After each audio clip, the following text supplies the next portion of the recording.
Good morning, good afternoon, good evening, everyone. Welcome to the week 4 of Web Application Security Bootcamp.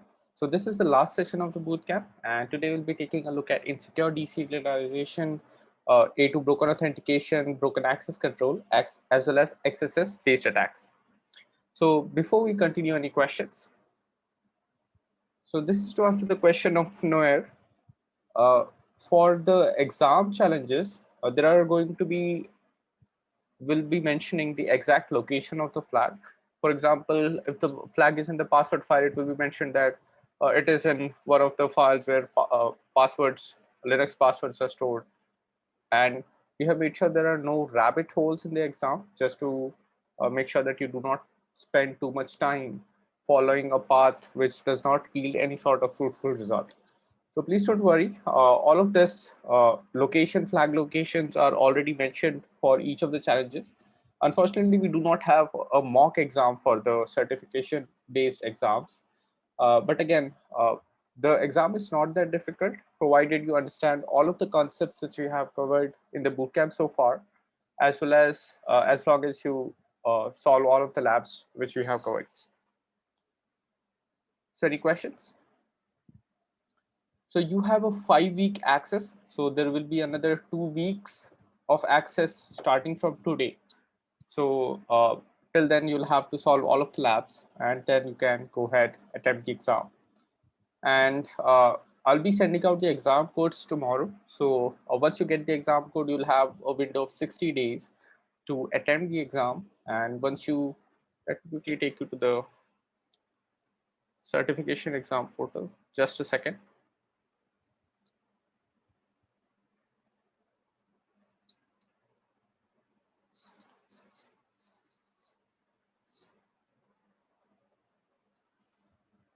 So this is our certification exam portal. We'll be providing you access to the code for this specific platform, and you'll have to select the PA WASP exam. So here again, this is the PA WASP exam. Once you select this one, you'll have an option to enter the code.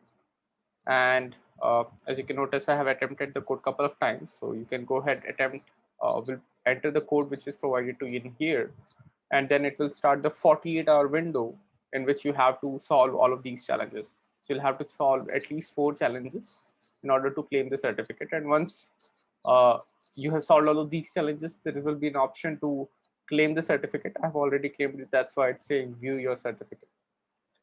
Yes, I'll recommend downloading all of the session recording, all of the lab materials. As of now, we have not deleted any of the Discord server, but we do plan on deleting the Discord server. But in case if you are deleting it, we'll let you know 2 weeks before the deletion so that you have enough time to download the recording, to download all of the course material. Yes. So just a second.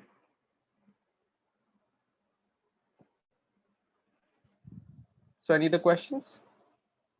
Yes, that is correct. In case if the access to you provided expires, you'll have to subscribe to Pentester Academy subscription in order to solve the labs.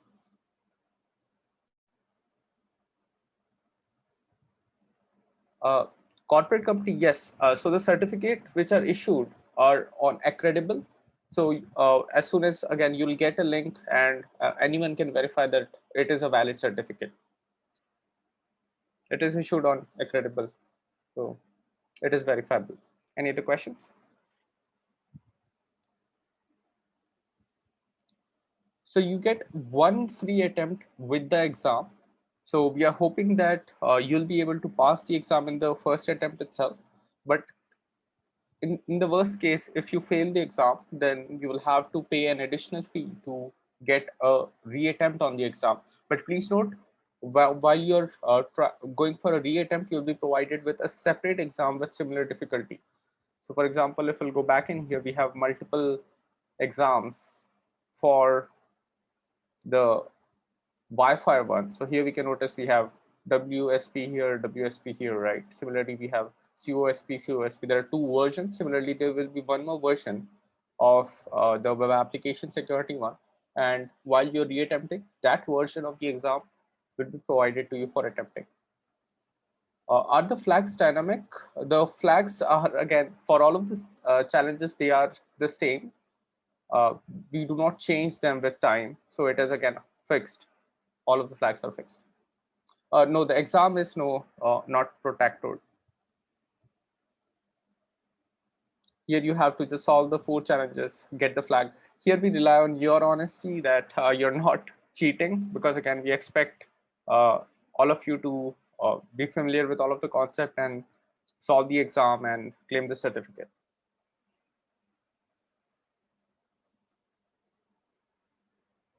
Any questions?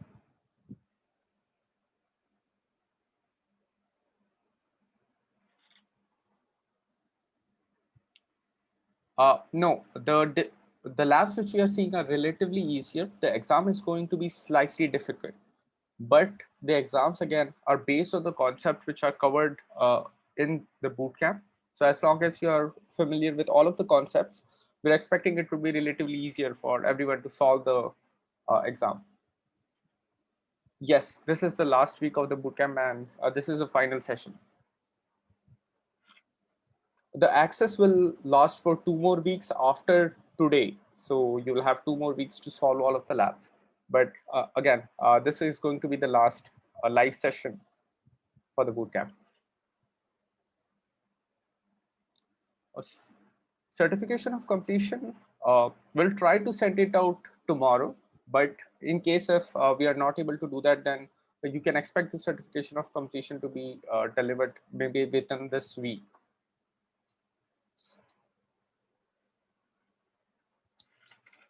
So now we'll start with insecure deserialization. So insecure deserialization is ranked 23 in the MIT RECWE list.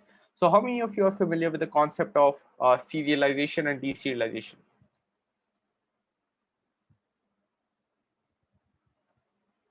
So let me quickly add a new slide. So now let's say you are playing a game. This could be on your mobile phone, this could be on your smartphone, or desktop, laptop, whatnot. So just a second, let me draw this one out. So now let's say we have a character, and this character has health. This has, again, points, level, right? And this changes as we go ahead, make some progress in the game, right? So now all of this information is actually stored in an object. Now this object resides in memory. Now, as long as you're playing the game, right, this object is in memory. So now what happens is, as soon as you go ahead, if something happens, such as power surge or anything like that, and your mobile shuts down or the desktop laptop shuts down, this object will again will be lost because it is in the memory. So when we are saving, or when we save progress in a game, or perform any such operation, what happens is this object is converted into a form, and then it is stored onto the disk. So this way what happens is the progress is now saved. Now when you resume the game, what happens is this data is converted back into the object and placed in memory, so that this progress again is there inside the game. So now, in order to save the object into the disk, we cannot do that directly. So this is not possible. So that's why we convert it into a stream of bytes. So this is again converted to 010101, a stream of bytes, and then it is stored on the disk. So the process of conversion of an object into a stream of bytes is called serialization, and the vice versa, which is again the series of bytes into an object, is called deserialization. So this process occurs a lot, in day-to-day applications, games, and whatnot. So converting a state of object into a linear sequence of bytes is serialization. And now once we have generated this stream of bytes, these can be either stored on database or files or file system. It could be transmitted over the network to another machine, and we can set it to another process, remote procedures, calls, whatnot. The standard formats are XML, JSON, YAML, and property lists. Now let me quickly show you a quick demo of this. So this is again the AWS console, and here we have an option of Cloud Shell. Just a second. So I'm going to navigate to two regions. So AWS Cloud Shell, you can think of this like a machine which is provided to us by AWS themselves. So now I have one machine session in US East 1 region, which is North Virginia. And now I'm going to trigger one more session in Ohio region. So this is to indicate that I have two separate machines in two different regions, and it will take a couple of seconds for the environment to be prepared, and then it will be ready. Till then, let's take a look at the next part. Now the object conversion to stream of bytes is serialization, and the vice versa is known as deserialization. Now, how many of you are aware of Pickle Python library? How many of you have performed serialization, deserialization?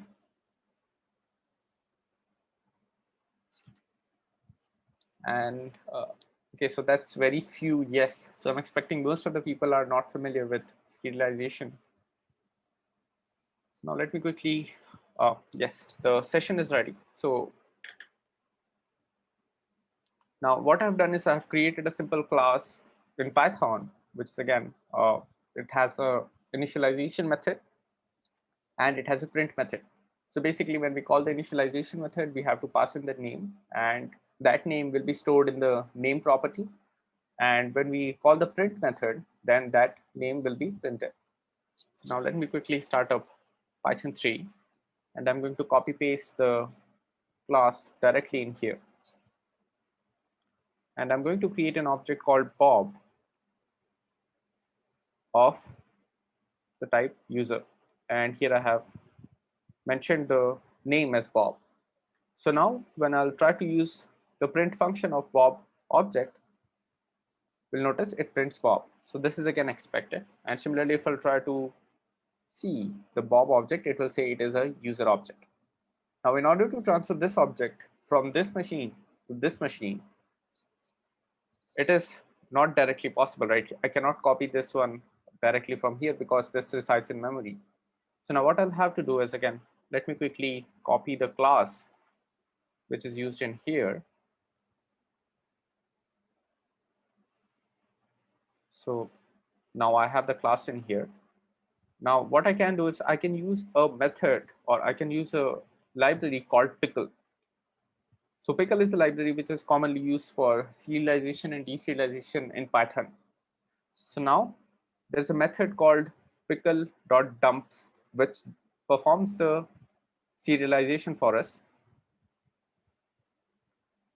And now when I'll call this one, it provides us with a sequence of bytes. So here you can note it starts with B and then we have a sequence of bytes. So now what I'm going to do is I'm going to copy this one out, and I'm going to go to the second machine, and let's call this as Bob serialized. And now I can use the pickle library to perform the deserialization.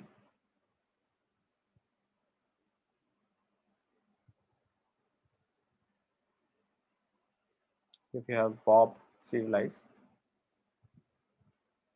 Now if I'll check in here, I have the Bob object with me.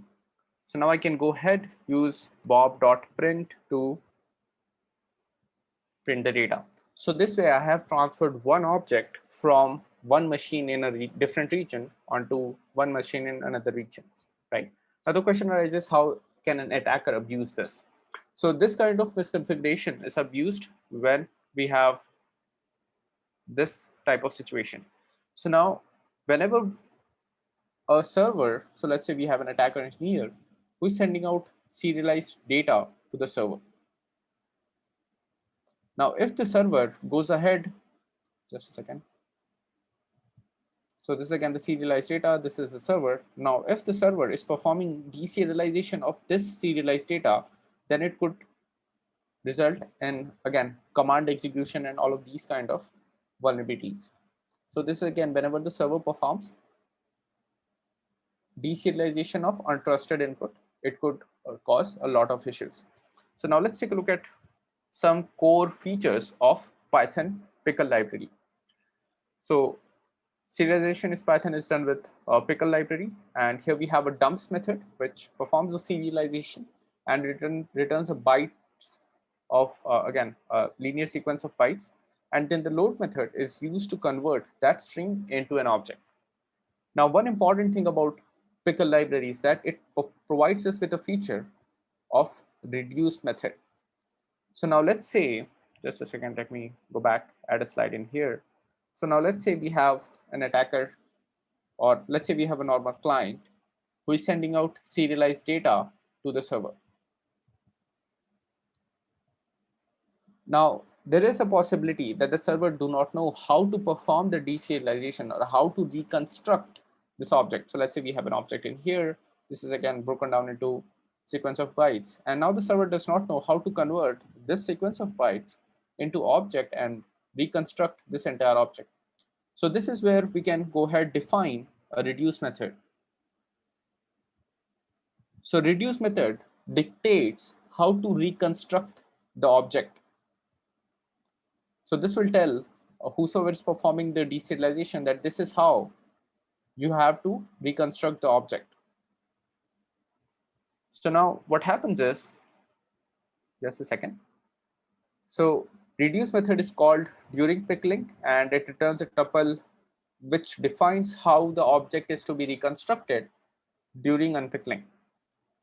And this can return a string or again, which represents the name of the global variable as well. Now let's take a look at what can go wrong with the pickle library. So here we have already seen the example of this class. So what I'm going to do is, just a second. I'm going to define another class, which is CMD. And here, just a second, it has to be small case. Here I'm going to define a reduce method.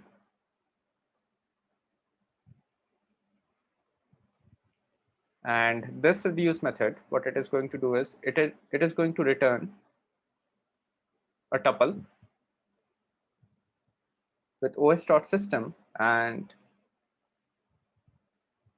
it is going to execute sh in os.system.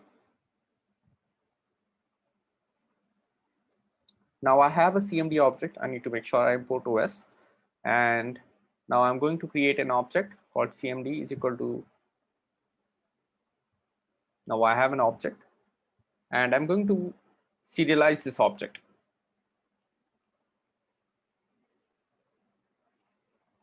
So now I have a linear sequence of bytes. So I'm going to copy this. So this is again, we can consider this as the attacker machine.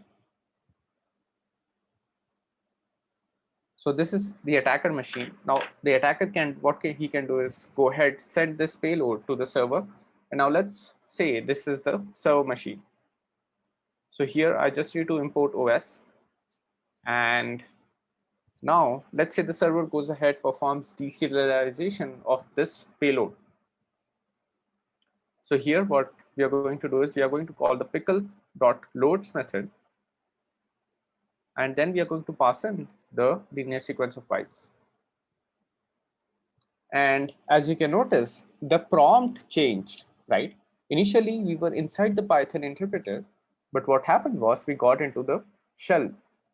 So basically what happened was this payload, as you can notice, what we are trying to do is we are trying to execute a command sh with os.system. So as soon as the deserialization happens, it goes ahead, executes os.system, and it executes sh, due to which what happens is we get the shell session.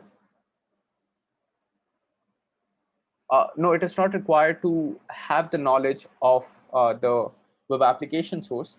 You just need to have the understanding that whether it could be pickle based application or whether it is using some sort of YAML based deserialization, which is again relatively easier to identify. I'll be providing home labs which you can try out, where we have covered again Ruby based as well as Node.js based deserialization. So here all we required was to import OS. So this again, many times application do use this for performing a couple of operations, such as again fetching some information from environment variables, etc. So here we can notice we have obtained a shell, right? So now let's take a look at an example. So let me quickly bring up a video.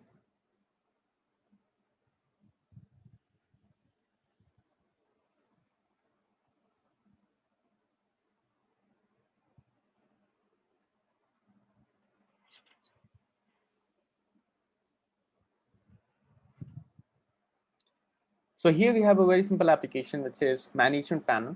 And now what we are going to do is we are going to intercept the request. We're simply going to reload the page and see what all data is sent in the cookie. So now we have two cookies. One is authenticated is equal to false and data is equal to some really long value. So as an attacker, what is the next step you're going to take at this point?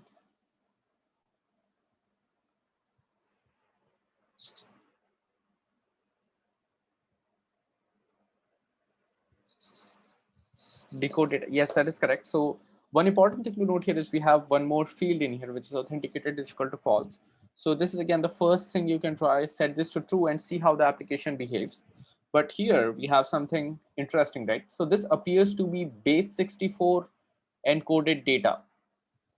So since this is a base 64 encoded data, this might contain some sensitive information. So what we are going to do is send this to decoder, which is again the data part, and we're going to select this one and go ahead, right click and click on send to decoder. Now in the decoder, we are going to decode this as base 64. This is because all of the characters which are present as well as the equal to this indicates that this is probably a base 64 encoded value. So here we are going to decode the base 64 string, and here we get non-printable ASCII characters, right? So at this point we cannot confirm, but this could be pickle data. So now in order to confirm that this is pickle data or not, we have to use or we have to perform deserialization with pickle. So here we can go ahead, use Python 3. We have to import the pickle library. We have to import the base 64 library to perform base 64 decode. And we are going to call the pickle.loads. First of all, we are going to decode the base 64 encoded string, which is passed in the request. And then once we have, this will provide us with a pickled object, right? So now we are basically deserializing it to get the actual value. So here we can notice we have a JSON, right?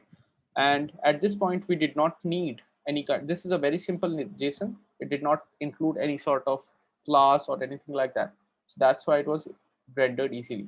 So many times what will happen is, in case if some sort of class based object is there, it will throw us certain kind of error. So based on that error message, what you can do is you can generate the class. And for example, it will say that a method is missing or something like that. Similarly, the name of the class will also be revealed. So you can go ahead, create a dummy class based on all of the information which is thrown in the error message. So once we have that class, you'll be able to get or you'll be able to deserialize the object as it is. So here we have a JSON object which says is admin is equal to false, right? And here we have again username is equal to guest.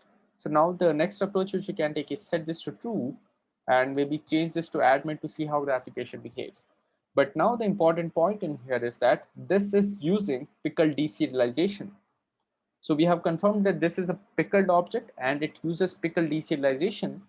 So that means we can go ahead, try and inject a pickle RCE payload in here to see how the application behaves.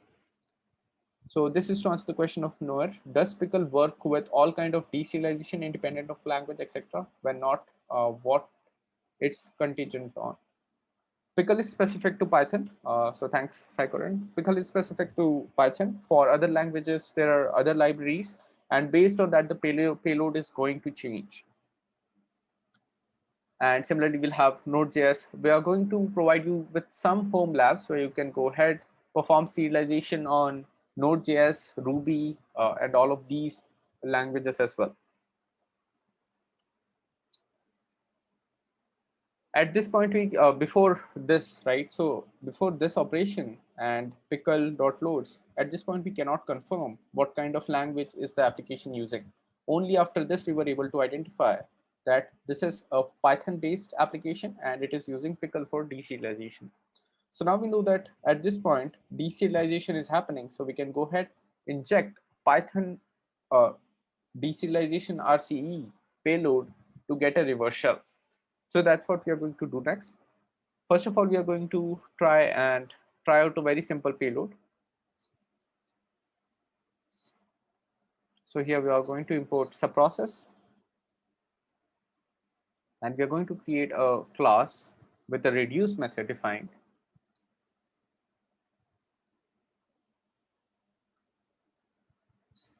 And here we are going to call subprocess to print out environment variables.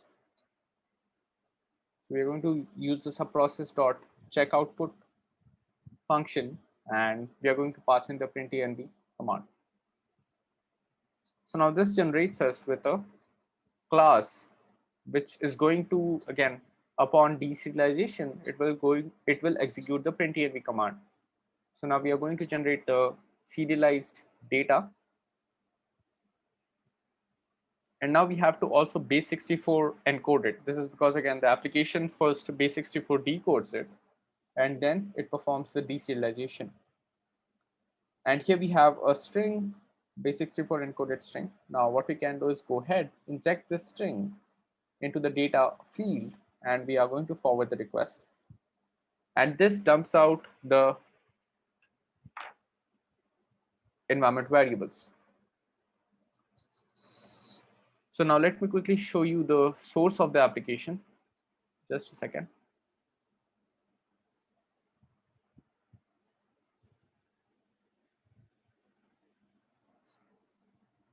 So this is again the class, and this is the source of the application.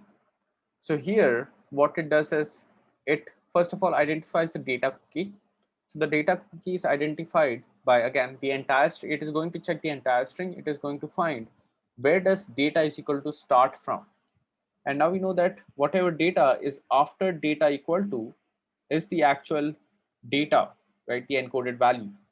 So we are going to store that encoded value in here, which is again whatever value is in here is stored in here, which is again after the fifth character, right? And this is the again the first character is going to be the fifth character. So that's why we are storing all of the data in here. Then we are going to check if that data is empty or not. If it is not empty, then what we do is we use or call the pickle.loads function. And here it is going to perform the deserialization.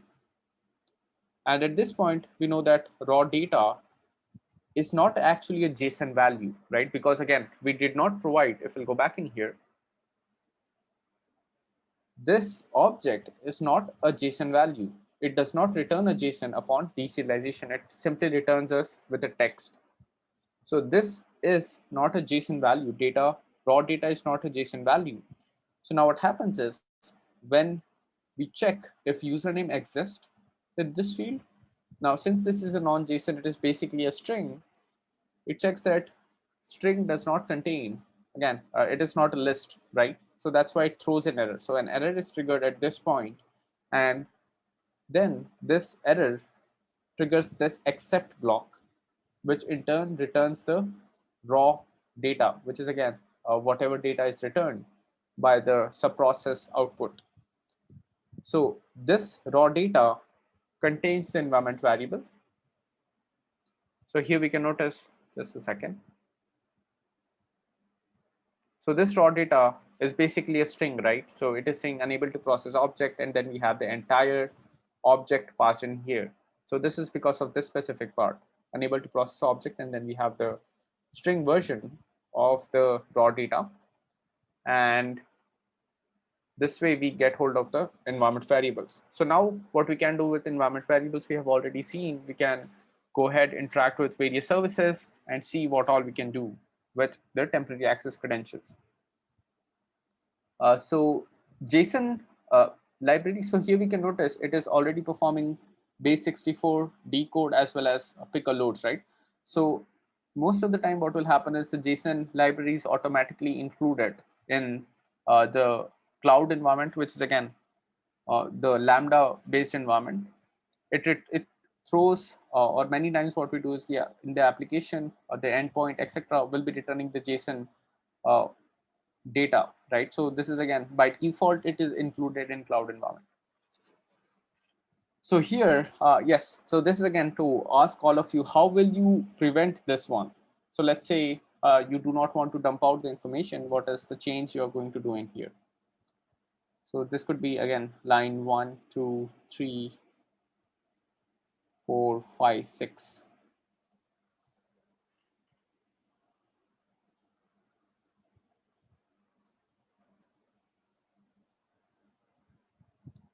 How are you going to change the code? The only kind of sanitization we can perform at this point, so that is again the best way to do is make sure that we sanitize the input. But in this case, sanitization here we can only perform it based on the length, right? So there is no way to know what kind of content it has before performing the deserialization. So the only restriction we can impose at this point is maybe the length. And again, we cannot get hold of the content which is to be generated after deserialization. So here, if we'll get rid of this line, right? So this immediately does not provide the user with the environment variables. So this in a way reduces the exposure of the vulnerability. But this does not mean we cannot compromise the Lambda function. This is because this is the main problem. We are performing deserialization of an untrusted input. So even if we mitigate this one, this step is already happening, right? And here at this point, what we can do is we can execute a different kind of payload to get a reverse shell on our machine. So this again is still open. So the main problem resides in here. And the only restriction at this point we can apply is of maybe length, checking the length to make sure that it is not extraordinarily long, which might indicate that there is some sort of malicious payload in the data. So now let's take a look at the reverse shell part.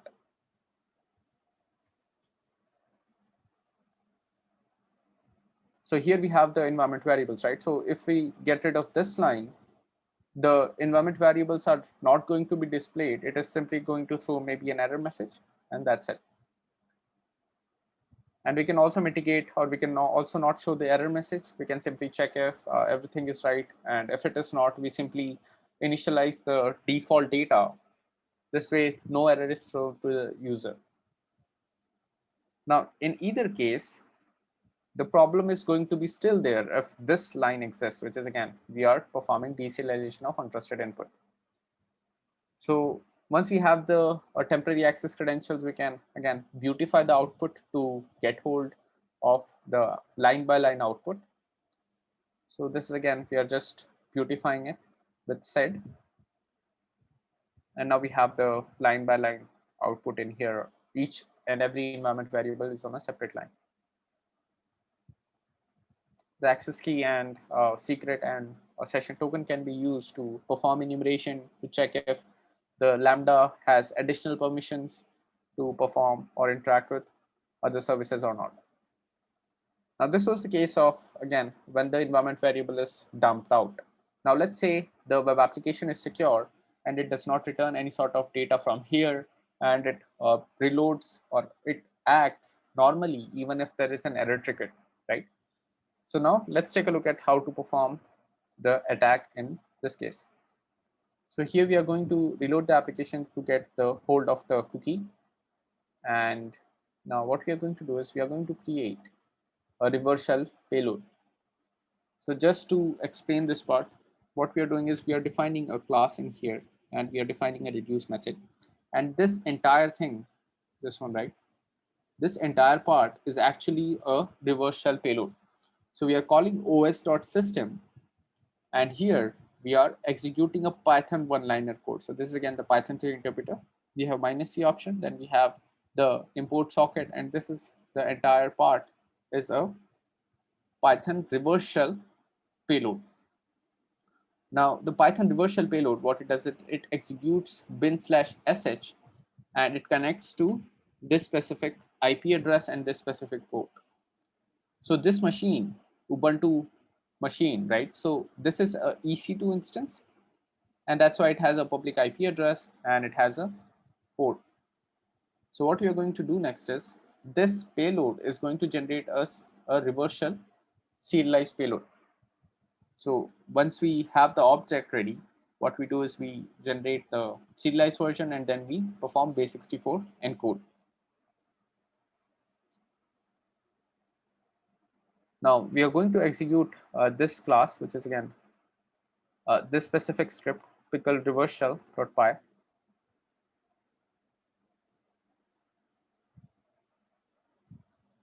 And once the deserialization happens, it will connect to this specific IP address on this specific port. So we are going to generate the base64 encoded value. So this is again the base64 encoded string. Now, as you can notice, this is very, very long, right? In case if we have very short data, this was supposed to be somewhat like in here. It was not supposed to be this lengthy. So this is the first check which we can add. But again, this is not a very good check. The user can still go ahead, execute small commands where again, this payload is not there. It could be very simple like sh or commands like this. So now we know that it is going to connect on 65,530 port, right? So we have to start a listener on that specific port. So this is where we are going to use netcat and we are going to start a listener on port 65,530. And now we have a listener running on our machine. So this is again the attacker machine. And here you have 65,530. Now the application is running on AWS server on a container, which is again, when the deserialization happens, we'll get a connection on this specific port from the Lambda environment. So now we have copied the base64 encoded value. So we are going to paste it in here. And if we take a look at the listener, we'll notice we got a shell session. So now, even if, again, if we mitigate this part, this is the real cause of the issue, right? So here, since we are performing, again, deserialization of untrusted input, this causes a lot of issue. So the only thing we can do at this point is we can pass maybe a digest of the actual value, and we can compare whether the digest has modified or again the cookie has been modified and its corresponding digest is modified or not. That way we can enforce a check to make sure we do not perform deserialization of untrusted input. Serialization, deserialization based vulnerability is a very common issue. So here we can notice, let me go back in here. Now at this point, we have a shell on the Lambda environment. So we can go ahead, execute any commands, right? We can go ahead, execute printenv, and this dumps us the environment variables which you can use. So now using these environment variables, we can go ahead, perform enumeration and interact with various other services, right? So now one issue with this specific shell is that it is going to terminate after 30 seconds. So here we can notice everything is working fine, but after 30 seconds, the session will time out. So can anyone tell me what is the core reason behind this timeout? So let's say we are attacking a traditional server. Now the traditional server, unless the connection is terminated from either of the end, the session won't be stopped. But in this case, here we have the attacker, and here we are attacking a Lambda environment, we got a session back. But this terminates within 30 seconds.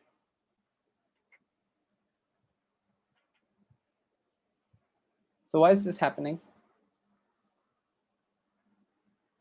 So the reason is because API gateway enforces a maximum timeout window of 30 seconds. So we have an API gateway, which in turn triggers a Lambda function, right? So whatever traffic we are sending is through the API gateway to the Lambda function. Now this has a timeout of 30 seconds. So now the Lambda function has to complete its execution within 30 seconds. Otherwise it is going to throw an error back to the user. So in this case, once we got the reversal, what happened was the Lambda sent a connection to the attacker server. Just a second, let me draw this one out.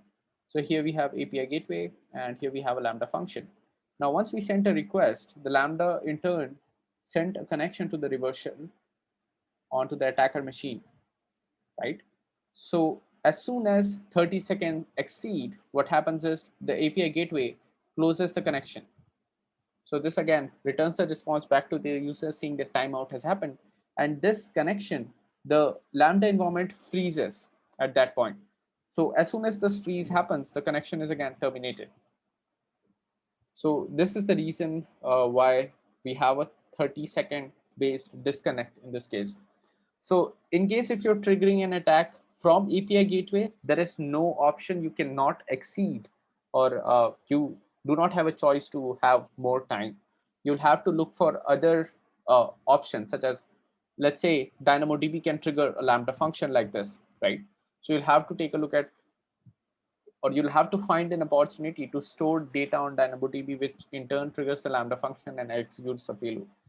Otherwise, if it is using API gateway as the sole trigger of the Lambda function, we won't be able to get a reversal for more than 30 seconds. So in this case, even 30 seconds is enough. What we can do is we can write out a simple wrapper, which will execute a command again, one by one, to again make sure that the 30-second window does not become a problem. So any other questions? So from the developer's end, so this is the common approach people take. What we can do is we can go ahead, trigger a Lambda function using API. Just a second. We can trigger a Lambda function from API gateway, right? Now what we can do is we can also trigger a Lambda function from S3, DynamoDB, SNS, etc. So now what we can do is we can perform an operation which in turn puts an object onto S3, and that triggers a Lambda function. So in this case, what will happen is the Lambda function has a maximum timeout of 15 minutes. So this is again enforced by the Lambda function. Lambda function can run maximum up to 15 minutes. So whenever this is triggered by S3 or DynamoDB, it can run up to 15 minutes. So this is the common approach people take. They put or perform an operation onto these services, and from there the Lambda function is triggered, which provides the developer with larger time frame to work with. So any doubt in this part? So serialization, deserialization issues are very, very common. In the recent history, if we'll take a look at, again, Ruby-based, Node.js-based vulnerabilities, you'll find that many libraries, many serialization, deserialization libraries were actually vulnerable to this kind of attack, and it all enabled remote code execution. So whenever there's a deserialization attack, the likeliness of remote code execution is very, very high. So any doubt till this part? So this is again the explanation of the printenv payload. So here we have the reduce method. We are calling subprocess.checkoutput to execute the printenv command, and we serialize the Python object. Then we perform base64 encode, and this string was injected onto the the web application cookie. In case of reversal, the operation was pretty much similar. We have the reduce method. We have the Python one-liner code, which again is used to, which is taken from Pentest Monkey. So how many of you have used Pentest Monkey? So this is again very beneficial when you're performing pen testing and you want to get a reversal. So the code was taken from in here. So as you can notice, we have a code in here, and for some odd reason, it is not scrolling this way. So that is the reversal payload in here. And once we have created the class, we go ahead, get the object, and perform base64 encoding of it. So this is the explanation of the reversal. First of all, we are importing the libraries, socket, subprocess, and OS. Now we are creating a socket to connect to the remote host, which is again, here we can notice this is the IP address and this is the port information. So this is the IP address of the public machine which you control. And this is again the open port on the machine. And now what we have to do is we have to make sure we redirect the data from standard input, standard output, standard error to subprocess. So that's what we are doing in here. It's a redirection. And then once the connection is established, we have to execute a command, right? So we execute bin/sh using subprocess, and this in turn provides a full session on the Lambda environment. So now you can go ahead, try out this lab. I think this is based on Node.js, and this is based on Python. So you can try these out, and these are all home labs. So any doubts so far? Next, we are going to move on to sensitive data exposure. So any doubts?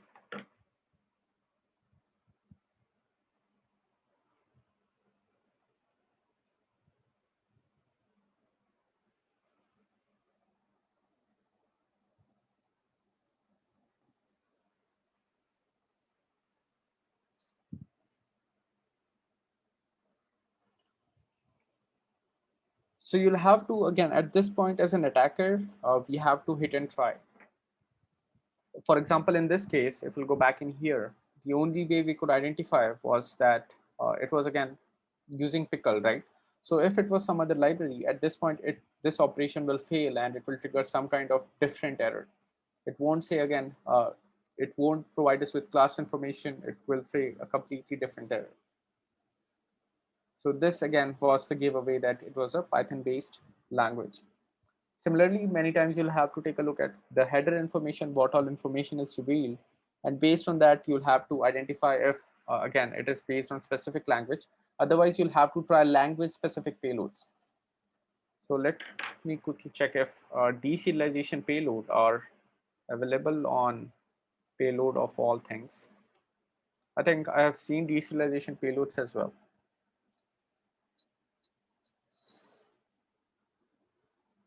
Yeah, so there is insecure deserialization, right? So here we have the script for various languages. So you can go ahead, generate the payload from in here. So here we have PHP unserialize. So now all of this will provide us with, just a second, it redirected to the function itself. So here we can notice we can use this class to generate the payload in here. So in case of PHP, it will look something like this. So now we can try to use this directly and see how the application behaves. At this point, it is all going to be hit and try, provided the header and all of the web application response do not reveal what kind of language it is. Many times the web application response itself will reveal that, but in case if it does not reveal, then you'll have to try various payloads using various available scripts. And the again, many people post the payloads online as well, so you can go ahead, try this one out. So here we can notice we are using the serialized jar to generate the serialized data. So any doubts? So you can refer to this one. I think there are a couple of more GitHub repository which focus on deserialization attacks specifically. So you can try this one out. So any other questions? So next we are going to take a look at sensitive data exposure, right? And it is ranked 4th on MIT RECWA list. So sensitive data exposure is, again, all the time we hear that data leak has happened, right? And most of the time, this data leaks, if it is related to AWS, then we'll hear about S3 bucket being misconfigured. So all of this misconfiguration can lead to data leaks. Now let's quickly jump into a simple demo on how a simple web application might be revealing a lot more information than it should have.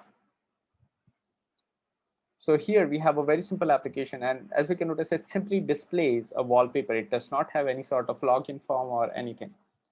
Now, the first thing what we are going to do is we are going to take a look at the source of the application. And here we can notice we have the name of the S3 bucket.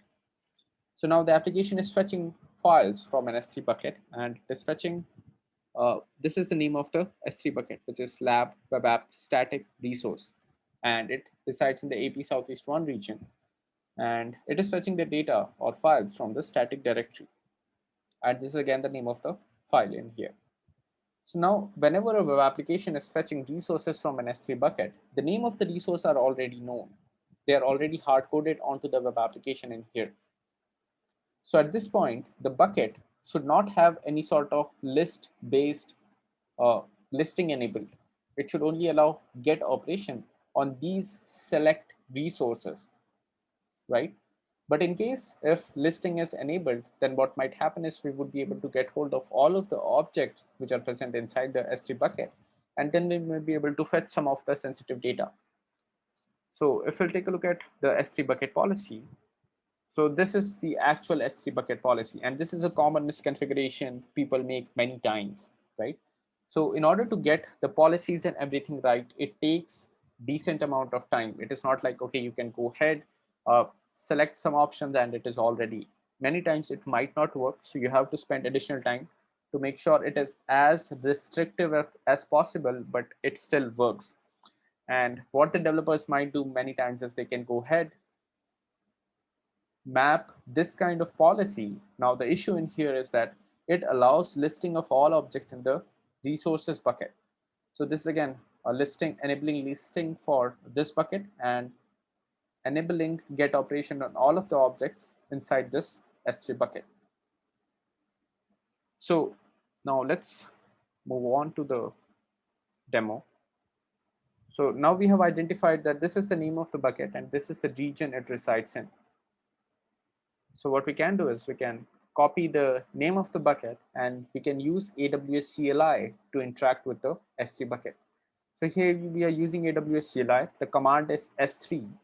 And now we want to access the bucket as an anonymous user, right? So whenever we want to access a bucket with anonymous user, this is the option which we are going to provide. So by default, what happens is whenever we are trying to access a resource on AWS,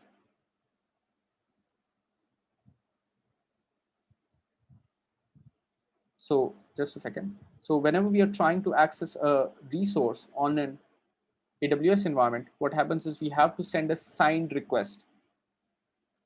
So this request is signed with the credentials which we have. So this could be access keys, this could be secret key. So using these, we sign the request and then it is sent to AWS. Now, whenever we want to send an anonymous request, we do not want to sign this request because at this point we do not have these credentials, right? For public access, these credentials do not exist. So we do not have to sign this request. So that's why we are using this option, minus minus no sign request.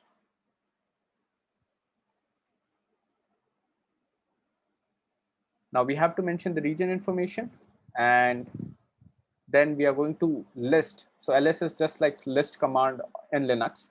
So basically we are listing the files on the S3 bucket.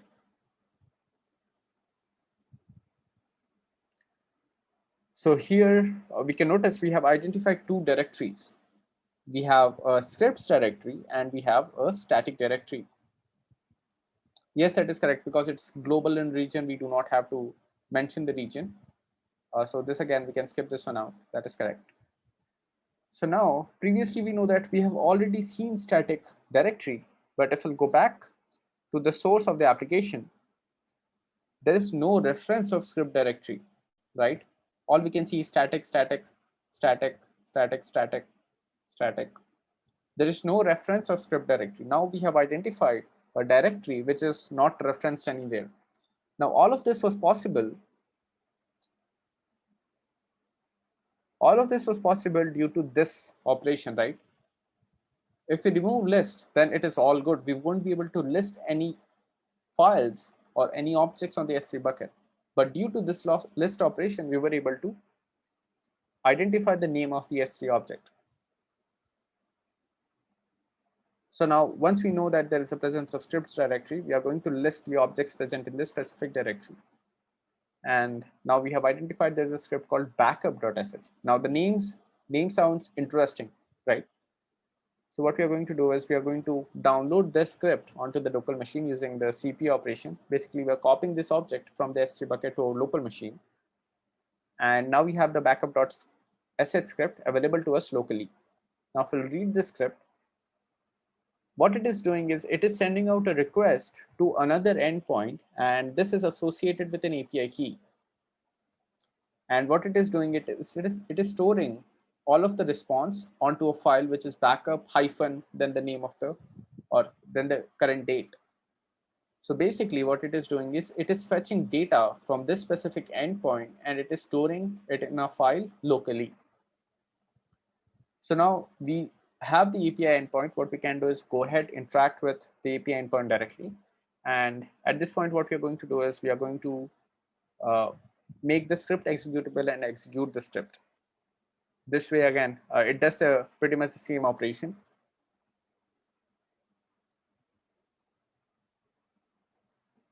Now, once we execute the script, it goes ahead, send the request to the endpoint and stores all of the data in the backup hyphen the date.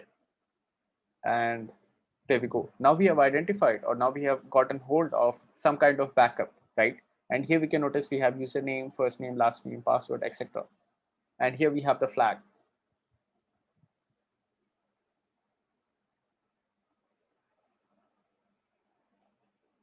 So this is again the mistake in here.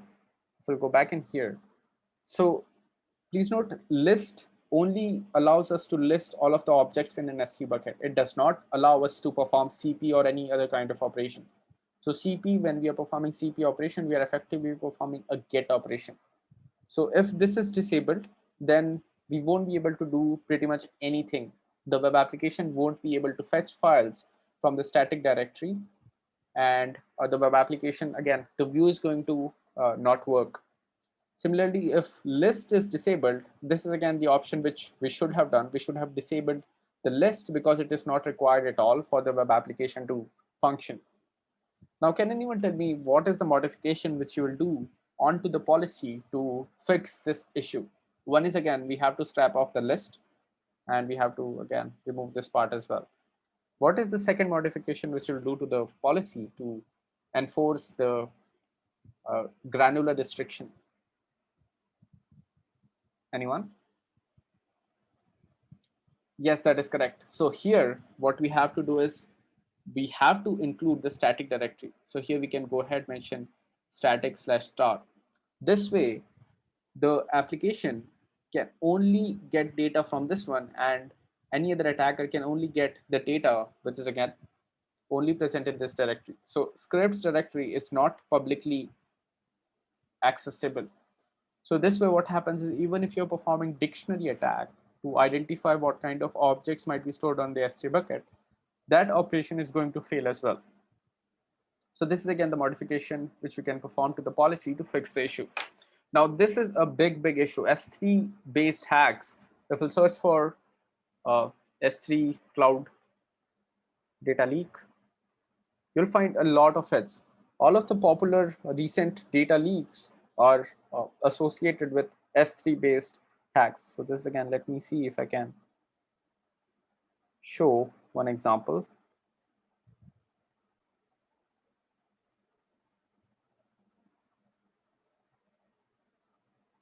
Okay, so we cannot read this one directly. So just a second.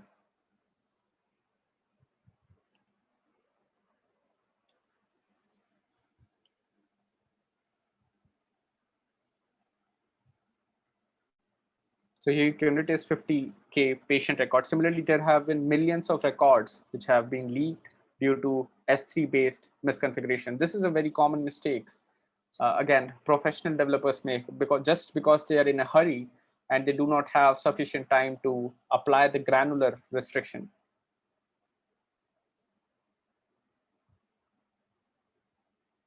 All of these are not revealing much information. I'll definitely post one more link. I'll have to look for it. And it had pretty popular companies. For example, I think Capital One was also hit by the similar data leak due to S3 misconfiguration, and it was a huge data leak. So now there are a couple of other ways in which we can get information. So how many of you are familiar with the robot.txt script?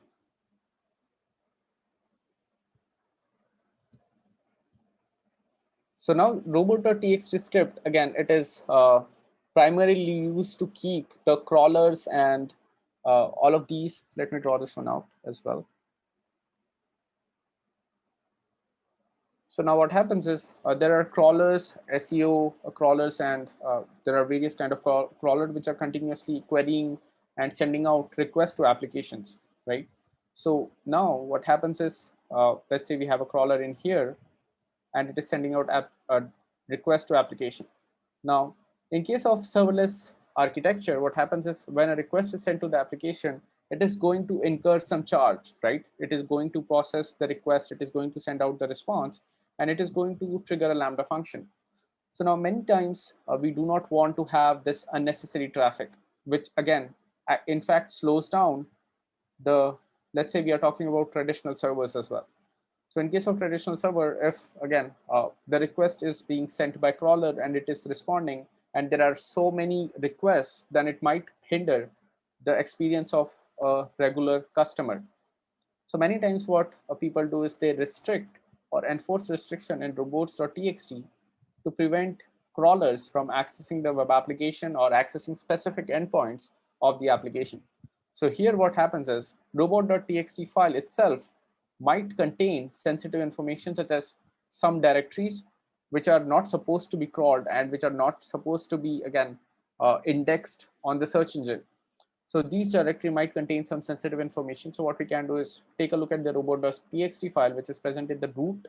So in the root directory, we'll have robot.txt, and we can take a look at what all whitelist or again blacklist are enforced by robot.txt.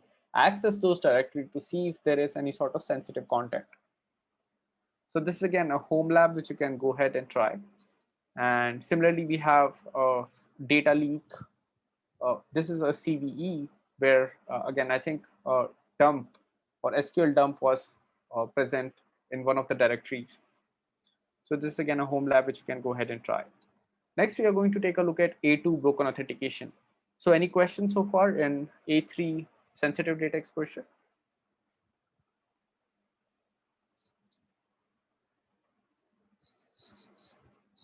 So A2 broken authentication, it is again a very highly ranked on the OWASP top 10 list, and on the MIT RECWA list, it is ranked 13th. Now, before we go ahead, there are a couple of terminologies which we need to understand. So authentication and authorization, what is the difference between both of these? Anyone?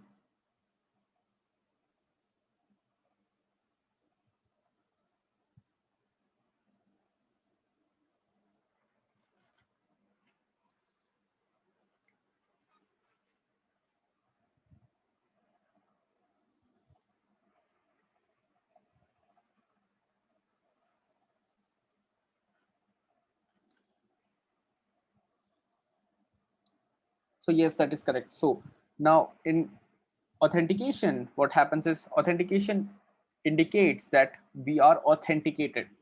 So for example, let's consider the example of AWS itself. So on AWS, we know that as a user, we can have access key, we can have secret key, right? Now we have certain credentials and these are valid credentials. So using this, we can authenticate with AWS. So again, this is valid credential, so we can basically authenticate with AWS, right? So this is again the authentication part. Now, when we are trying to access a resource, so now we need special permissions to access this resource, right? So this permission, or this again policy in this case, defines the authorization, whether we are authorized to access this resource, whether we are allowed to access this resource. So this is again major difference in authentication and authorization. Authentication indicates that again you are a valid authority, and authorization indicates that you are allowed to access some resource. So now first of all we are going to take a look at a couple of important terminologies before we move on to the broken authentication. So now as we remember, HTTP is stateless, right? Now the state is maintained through some sort of identifier, and this identifier could be in cookie, this could be in the form fields, or this could be in, just a second, this could be in form field, and this could be in parameters in the URL. Now, this is again the recommended practice. This is not recommended as of now. So when we send out a request, so let's say here we are, and when we send out a request to a server, we perform a login onto a web application, right? Now, when we're sending out the second request, we need to tell the server that we have already authenticated. So in that case, we have to provide that unique identifier back to the server, and this is sent in form of cookie.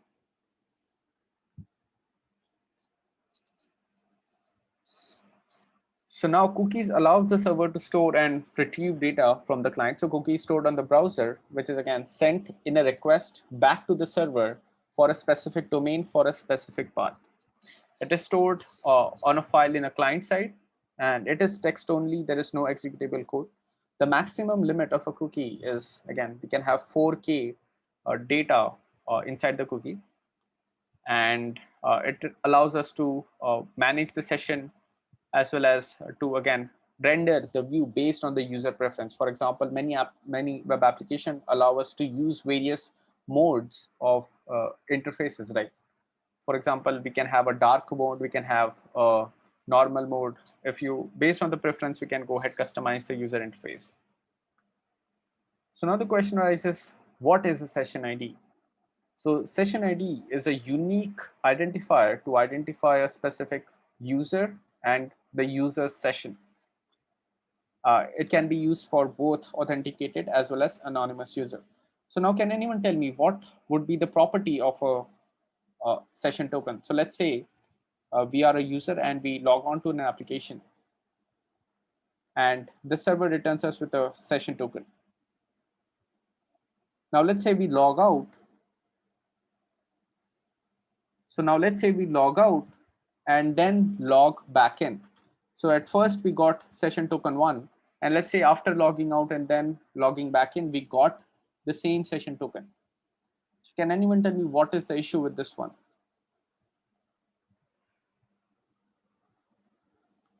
Once we log in, we get session token 1, and once we log out, yes, that is correct. So now the important point here is that this session token has to be rotated. It should not be the same, because if somehow if the attacker is able to get hold of this session token, the attacker can go ahead use this session token to impersonate this user, right? So whatever this user can do, the attacker can do the operation as well. So that's why session token has to be unique per session. So now let's say we have a session token, which is again, let's say the session token value has the number 1, and similarly session token 2 has the value 2, session token has 3, value 3.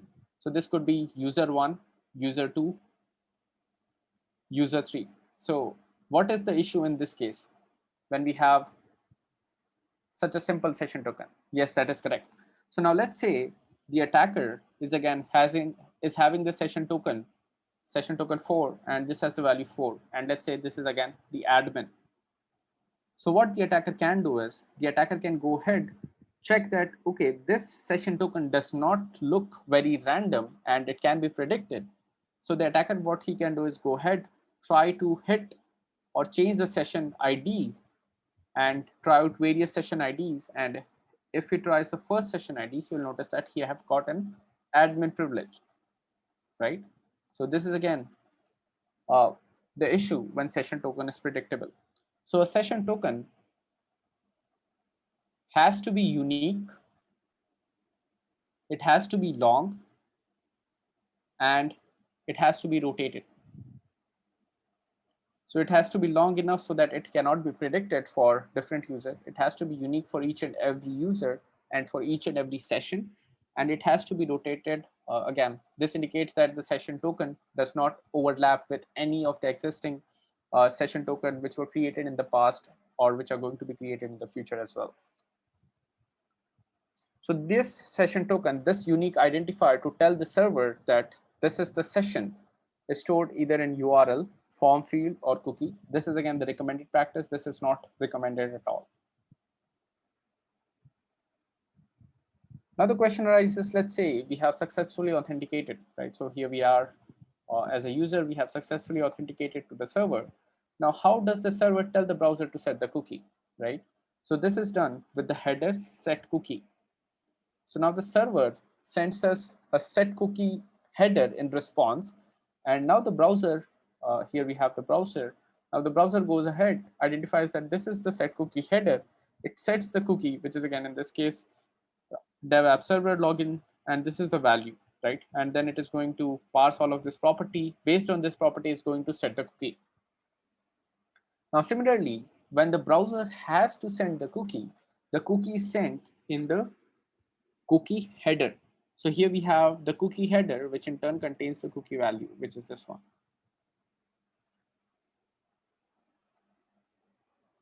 So now what all information is present in the set cookie response header?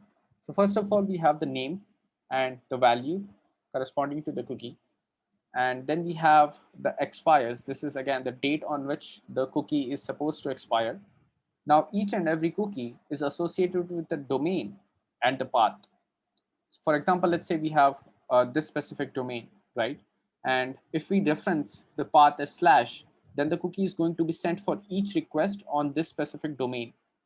But if we set the path to a specific path, such as this one, so let's say we set this to this path, which is EN US Windows Win32 Net HTTP cookies, right? So now the cookie will only be sent on this specific path. It won't be sent on other paths which are on the same domain. So that is again the relevance of path.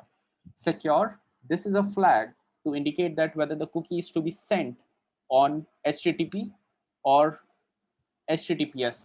So if secure is enabled, it will only be sent on HTTPS. It won't be sent on HTTP. Now HTTP only, this flag prevents JavaScript from fetching this cookie. So even if you are somehow able to inject JavaScript, JavaScript won't be able to fetch the cookie if this flag is set. So that's the relevance of these flags. So this is again very, very important from pen testing angle.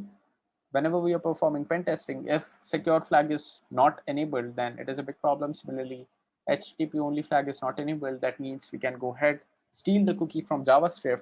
If there is a vulnerability such as, again, for example, HTML injection or uh, XSS-based vulnerabilities.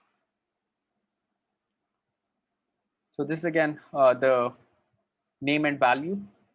Now we can have multiple cookies. These have to be separated with semicolon. So this is how we indicate them. Expires field is again the date on which the cookie has to be expired, and this is the format. Domain is going to be again the domain. It could be subdomain as well. We can define a cookie for a specific path. So as you can notice, we have multiple cookies in here, right? So this is cookie 1, cookie 2. So we can have a specific path like this in this case.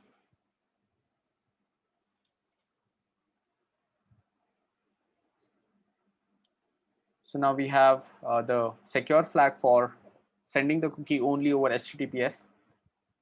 Similarly, HTTP only flag is set to prevent any sort of JavaScript from fetching the cookie. This is again an XSS mitigation mechanism. Now let's jump into a demo. Let me quickly bring up a video.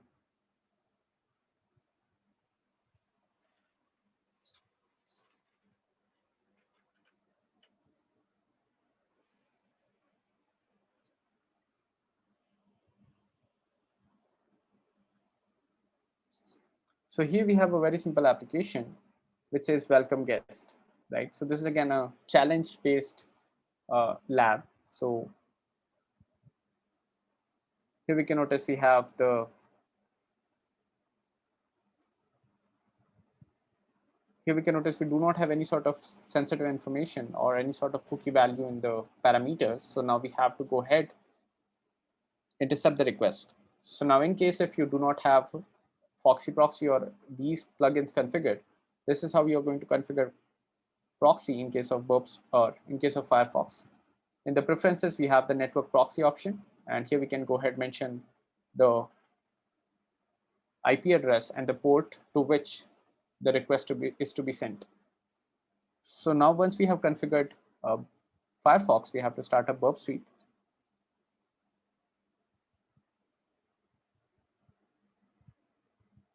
And next, we are going to intercept the request. And we are going to quickly increase the font size to make it visible for everyone.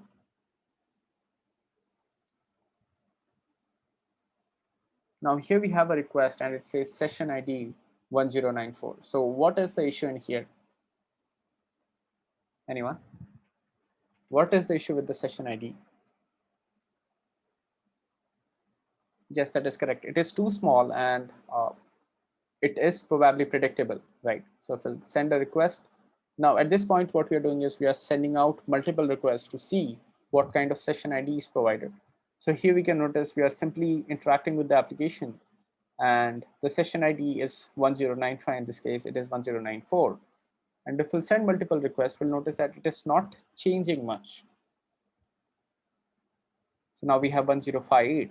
So only the last two digits are changing. So now what we are going to do is send this request to intruder, and we have already used intruder before. So what we are going to do is the verb suite automatically marks that this is the field which is probably going to change. So we are going to select the payload as numbers, and we are going to mention that this is the range from which I want to try out these payloads. So it has to start from 1000 and it has to go up to 1099, and the step is 1. So it is going to increment the payload by 1 after each attempt. So now the attack has started and we are basically trying out various session ID. So the objective at this point is that the attacker will have a session ID which is again probably higher. So this could be again maybe 1100, something like that. And if an admin is already logged in, so here we have admin. If the admin is already logged in, the admin will have maybe session between 1030, whatnot, right? So as an attacker, our approach would be to somehow brute force the session ID to get hold of admin session. Now, once we have the admin session ID, right?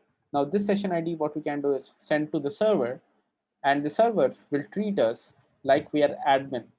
Although we are attacker at this point, the server will treat us like admin because we have the session ID, we have the exact identifier to tell the server that this is who we are.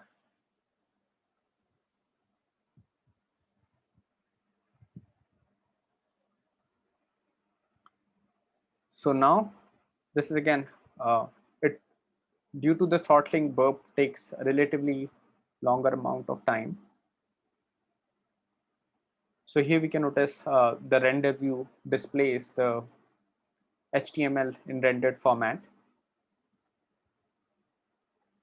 Now, once again, 100 requests are being sent out. So the reason we had set this to 100 is because burp throttles the request. So that's why we have kept it smaller. And once these a sufficient amount of requests are sent out, we can go ahead, check the response length. Now here we can notice we have one, just a second, we have one request which has relatively larger response length. So it is 386s, which is 166 bytes larger than, or around 86 bytes. Yeah, it is around 86 bytes larger than the previous ones. So this indicates that there is probably some different content. At this point, we cannot confirm whether this is an admin or whether this is another user. So there could be multiple user logged on, right? So we have to check for the response, and based on that, we'll be able to identify whether it is an admin or whether it's a local user. So in this case, there is only the concept of privileged and non-privileged. So we'll only get, again, some information saying that the challenge has been cracked.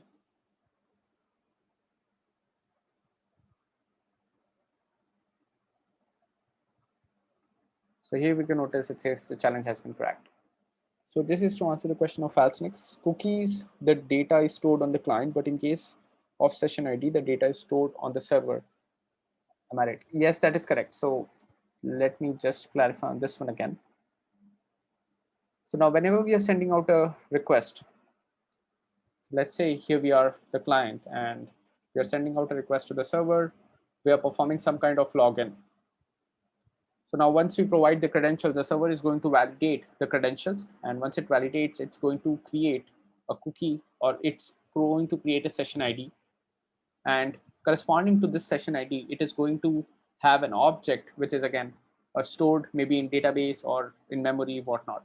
So this could indicate that this is the login name. This is again the display message, which is to be provided to the user. All of this information resides on the server.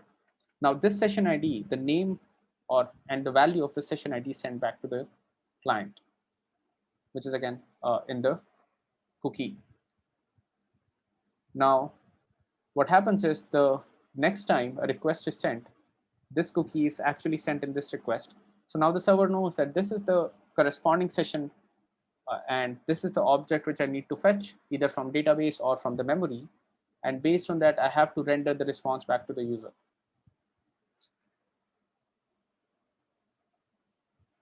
Sometimes, again, it depends. It depends on the implementation from language to language, it changes. For example, I think in PHP MyAdmin application, it is stored clearly in plain text. So, but many times it could be again in encrypted format, it could be in memory, it could be in database as well. So for example, in case of banking application, right, it could be in database, because again, it is enforcing a restriction that only one session can be active on a time, right? So this could be either done with database as well. So it depends on the application. The developers can decide how they want to use it. It could be in the file. In case of client side, it is stored on the cookies, etc., and everything is stored in the file. However, on server, it could be stored on the database. It could be stored on the file as well, or it could be in the memory as well. So any other questions? So next we are going to take a look at a really interesting feature of Burp Suite. So how many of you have used sequencer in Burp Suite? Anyone? Sequencer. It's again a really beautiful feature, and many of you might not be aware of this feature of Burp Suite. So now we are going to use the same approach. We are going to configure Firefox to use the Burp Suite as proxy.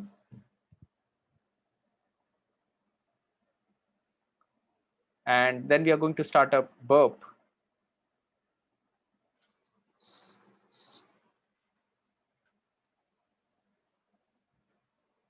Now we'll intercept the request, and here we have 5 session IDs, right? Here we have 5 random or long looking strings. So does this indicate the application is secure?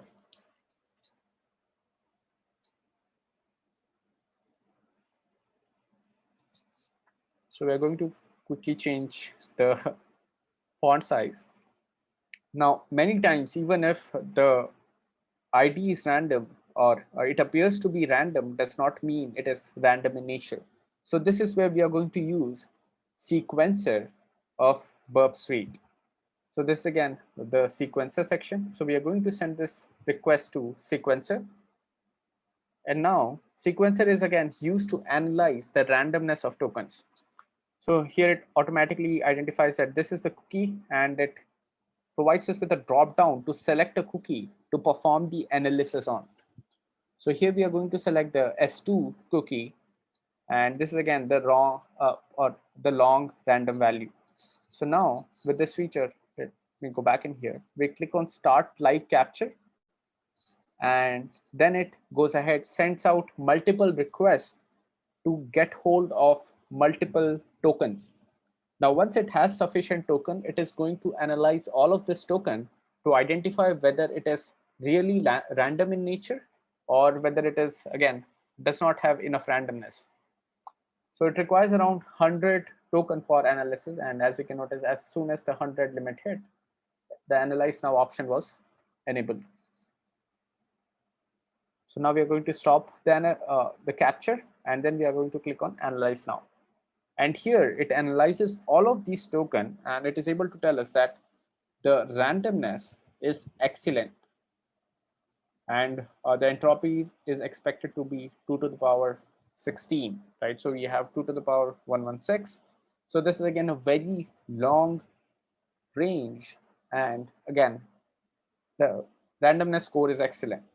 So as an attacker, even if we try to guess a number which is sufficiently long, we won't be able to get an exact hit due to the great randomness of this specific token. So now we are going to use the same operation to check for the randomness of other tokens. So here we are going to check for S1, and we'll notice that it would be, again, it is going to be excellent as well. So here we can notice we have 113 bytes, which is again 2 to the power 13 combinations. And similarly, we'll check for other ones. So let me quickly forward this one. We are going to use the same approach for each and every one.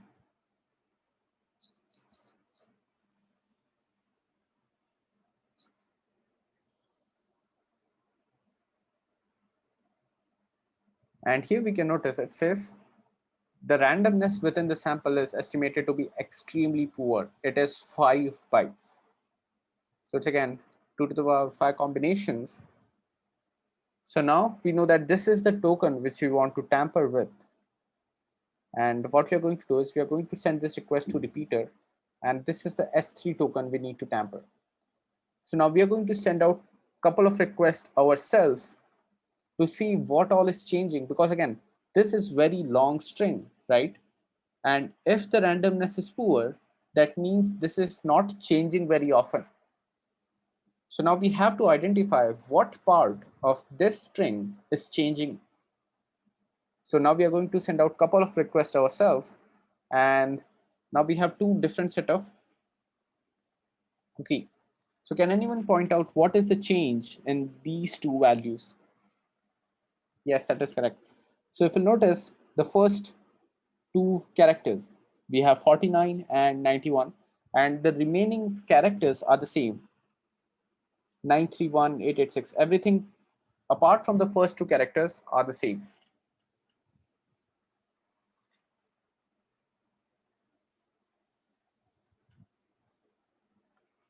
So now we know that, okay, only the first two characters are changing. So at this point, what we can do is we can send the traffic to intruder. So this again, just to confirm that only the first two characters are changing.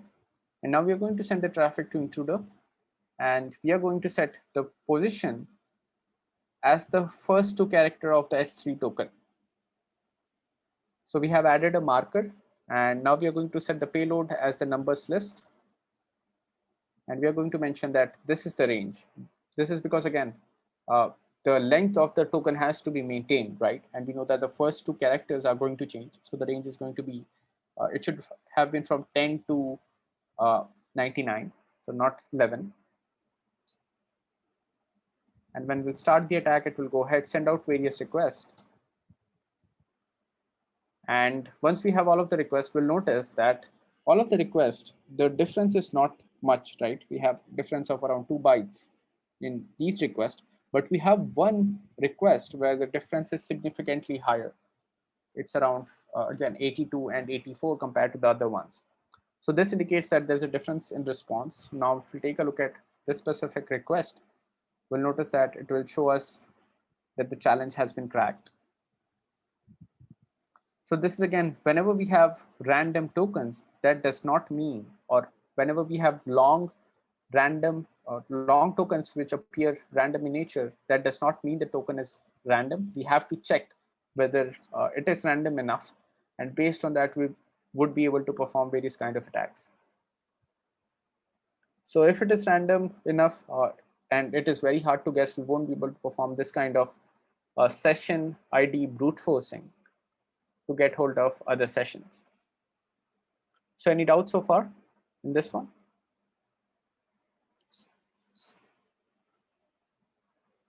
Now next we are going to take a look at the API gateway based challenge. Let me quickly bring up another video. So it has already been 1.5 hours. So now let's take a 5-minute break, and then we'll continue with the session. So in the meantime, if you have any questions, please feel free to post on the Discord chat.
Welcome back, everyone. Now here we have a very simple endpoint with which we can interact, and it says the API accepts a JSON post request. The JSON must contain the token and the username attributes. And to fetch details of all of the user, please set the value of username attribute to star. So now here we know that, okay, we need to provide a JSON to the API, and we need to have the token value.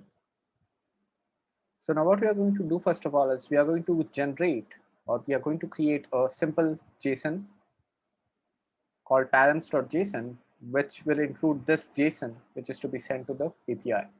So here we are going to define the username as well as the token. So at this point, we do not have the token, so we are going to just send a random value, and we are going to set the username as Bob. Now we are going to go ahead, interact with the API and send this JSON to the API. So we have to mention that the method is post, and this is the JSON which we need to send. So this is how we reference it, -d, and then we have ampersand and the name of the file which contains the JSON. So now it says invalid token, right? So this is again expected because we do not have a valid token. So now we are going to change the username to star to see how the application behaves. So these are all possible combinations which we are trying at this point. Now it again says invalid token. So at this point we can confirm that irrespective of the username value, the token has to be valid. So now the next question arises, what if we do not provide an attribute? How will the application behave in this case? So now we have removed the username attribute, and when we send a request, it triggers an error. Now the error message is really interesting, right? It says that it is sending a request.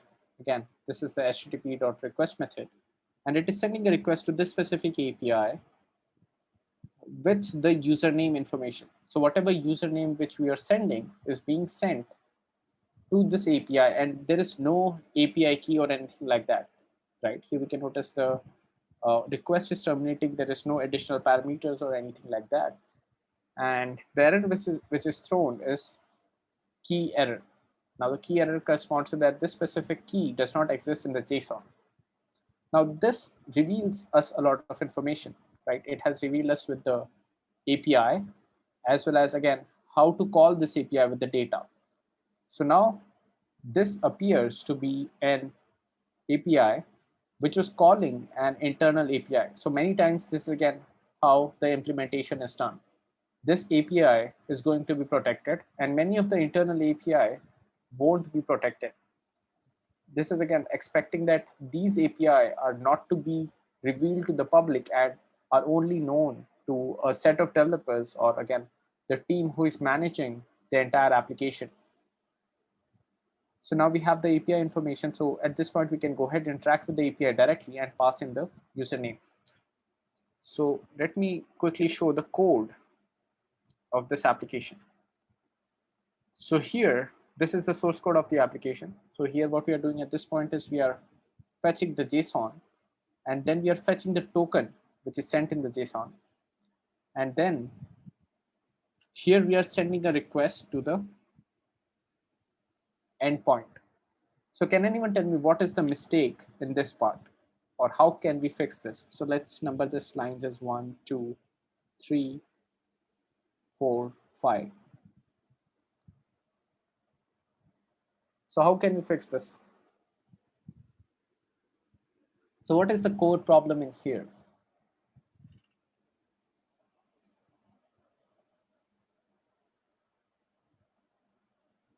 The hard-coded token is not a problem in here.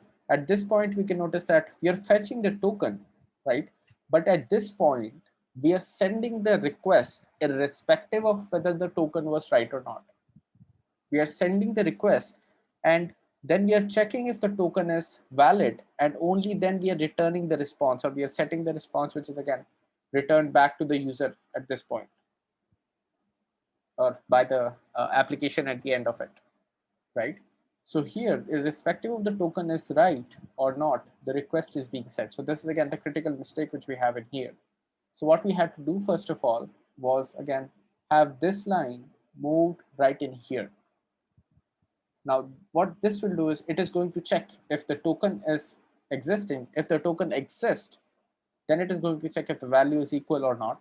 Only then the request is sent. So this way, even if the user tampers with the request and does not provide the username field, this error happens after the token is verified, right? So now the user has already the token. They can go ahead and interact with the API to get all of the user information. And even if the token does not exist, right, at this point, what will happen is if the token is not passed, the error will trigger on this line, and it is not going to reveal the information which is again present down in here, whatever the source code is down in here. So this way we can mitigate this one. The first is we can move this one in here. And before that, we also have to check whether username field is present in data or not. Only then perform this operation. So this way, again, it excludes all possibility of revealing the API to the user in case if there's a trace back which is sent back to the user. We can also get rid of this one to make sure that the application behaves normally in all cases. So let's go back to the demo. So here now we have the API.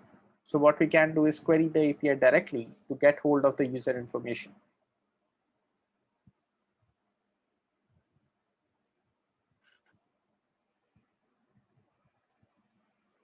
So here we are going to copy the API and we are going to pass in the name Bob, as well as we are going to pass in star. So Bob does not hit any sort of user. So we are going to try out the star option to dump out all of the user information. So now this way we have the user information in here.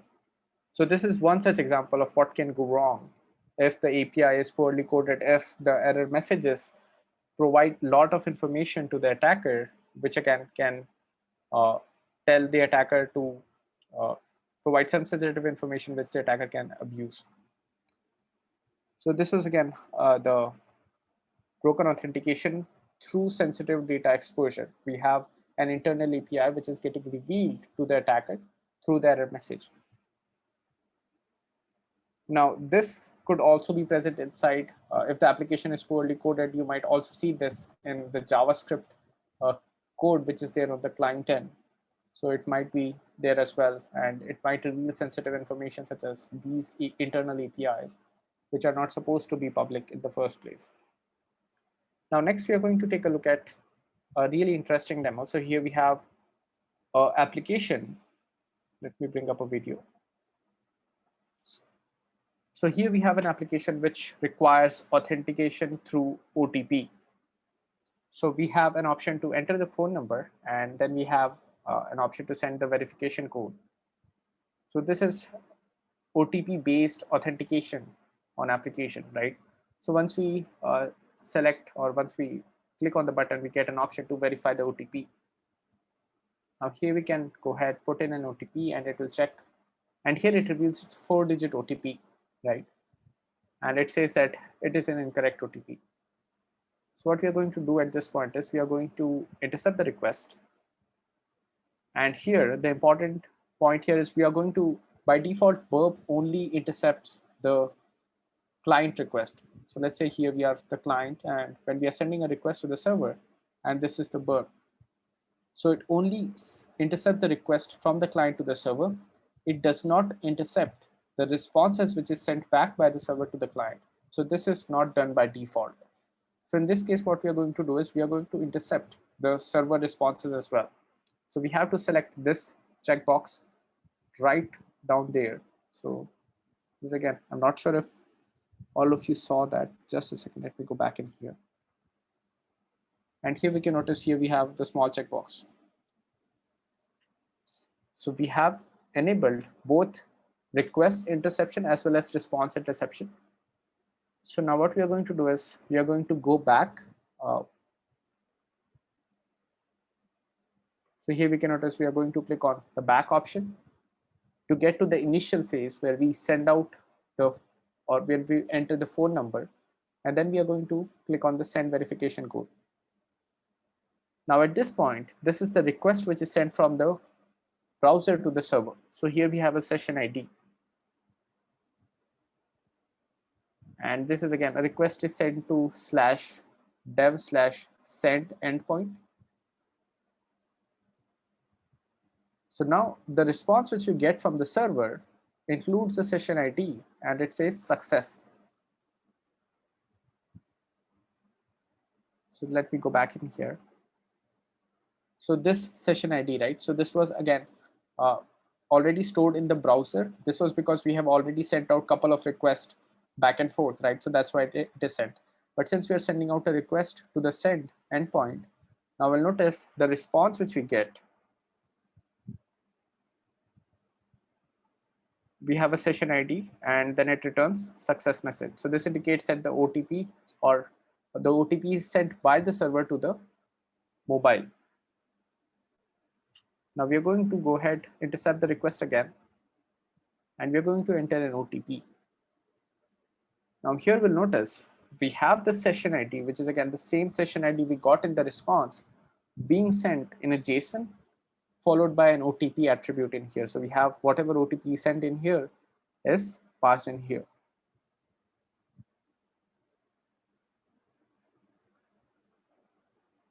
So now what we can do is we can go ahead, send this request to repeater, and now we can see how the app server is responding for various OTP attempts. So it says again, the status is failed in this case. So now what will happen if we'll change the OTP value?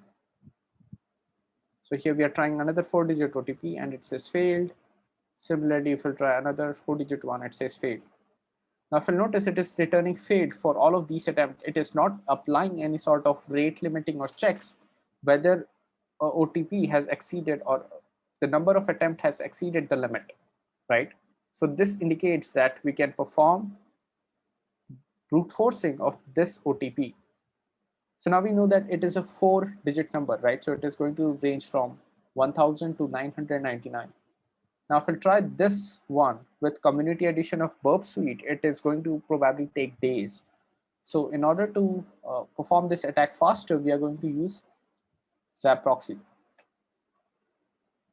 So now we are going to manual explore, and here we are going to mention the URL which we want to attack. So we are going to copy paste the URL in here. And then we are going to click on launch browser. Now this opens up the browser which is configured to use Zap as proxy.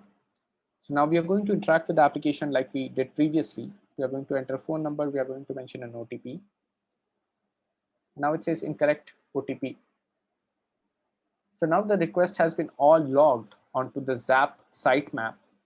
So here we know that request was sent to the send endpoint as well as the post or the verify endpoint. So upon clicking on it, the request and response section, just like the Burp Suite repeater, is available in here, the request as well as response.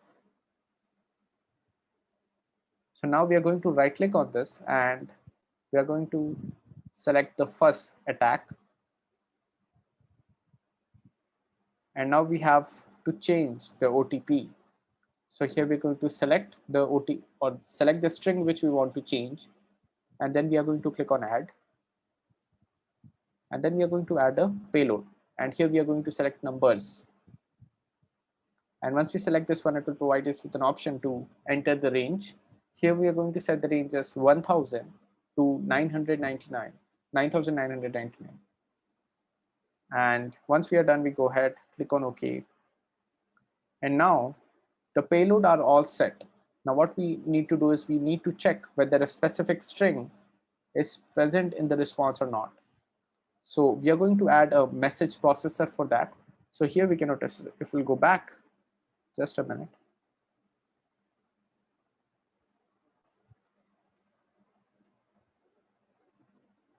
So here we can notice this has a string called failed, right? So for all of the failed attempts, we have the string failed. So now what we are going to do is we are going to add a message processor.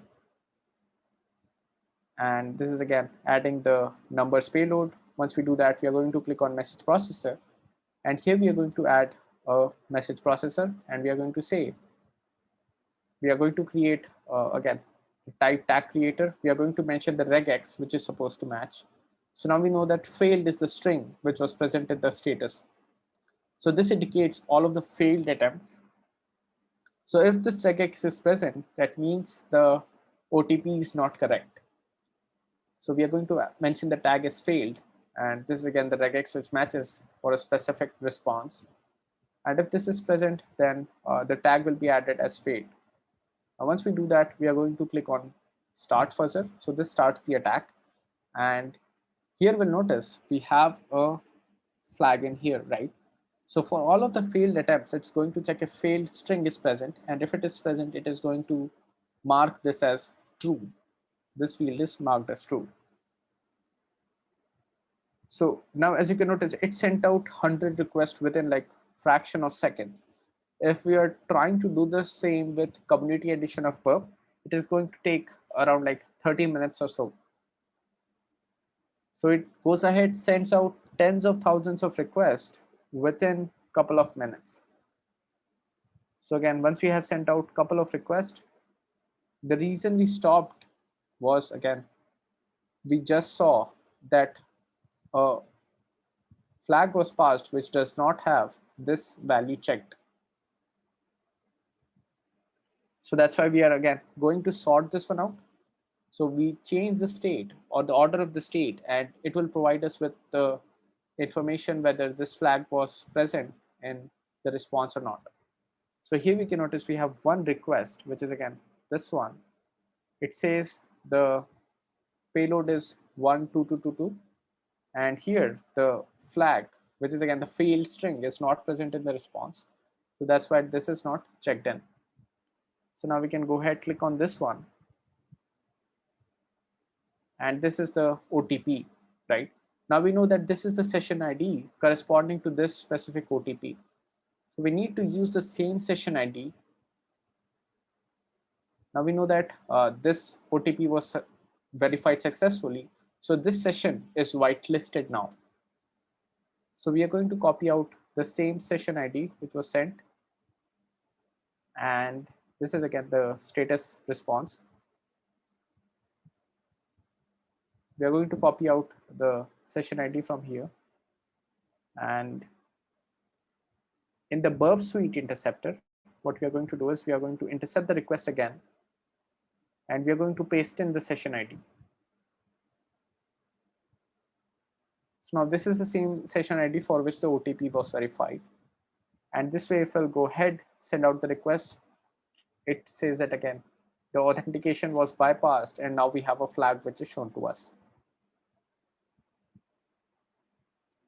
So this was again, the issue in this case was that there were unlimited attempts which were allowed for a specific OTP. So that is again one big issue whenever we are enforcing or whenever we are providing such facilities such as authentication with OTP or two-factor authentication.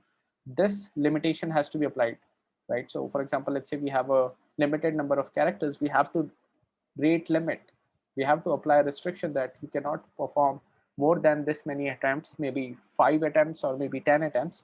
If there are more than these number of attempts, then there is probably a dictionary or a brute force attack which is being performed. So if we take a look at the code of the application, so this is how it was doing. It was generating a cookie, which is again session ID, which we have defined in here. It was generating the session ID based on the OTP. So here we have an OTP. OTP selected from a random number within this range, and then it is concatenated with OTP is equal to. And then what we are doing is we are generating a ciphertext. So now this ciphertext is sent as the cookie data. Now during decryption, what happens is, this is again in the verifying section, right? So here what we do is we fetch the JSON data, we get the session ID from the body of the JSON, and now we are going to decrypt the cipher text. So here we are going to decrypt the ciphertext, and now we know that there is an OTP is equal to an OTP passed in the ciphertext. So this again exists inside the ciphertext, right, in encrypted format. So after decrypting, we get this value. So now whatever OTP is passed by the user is compared to this value after this string. So that's what we are doing in here. So based on this, if the value is present, then we go ahead, uh, mark the cookie as authenticated. So here we have another uh, cookie value which is set, which has the authenticated string in it. And this way the authentication is again implemented. The biggest issue is there is no rate limiting at this point. We are not checking for how many attempts have been done, due to which it makes it possible to perform unlimited attempts on the OTP.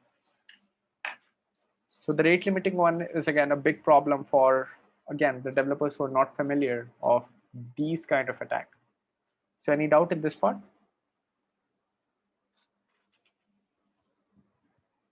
Any doubts? So this is again another home lab which you can go ahead, try, and here you have to bypass the authentication to retrieve the flag. The source of the application is provided in here to explain how the authentication bypass is possible.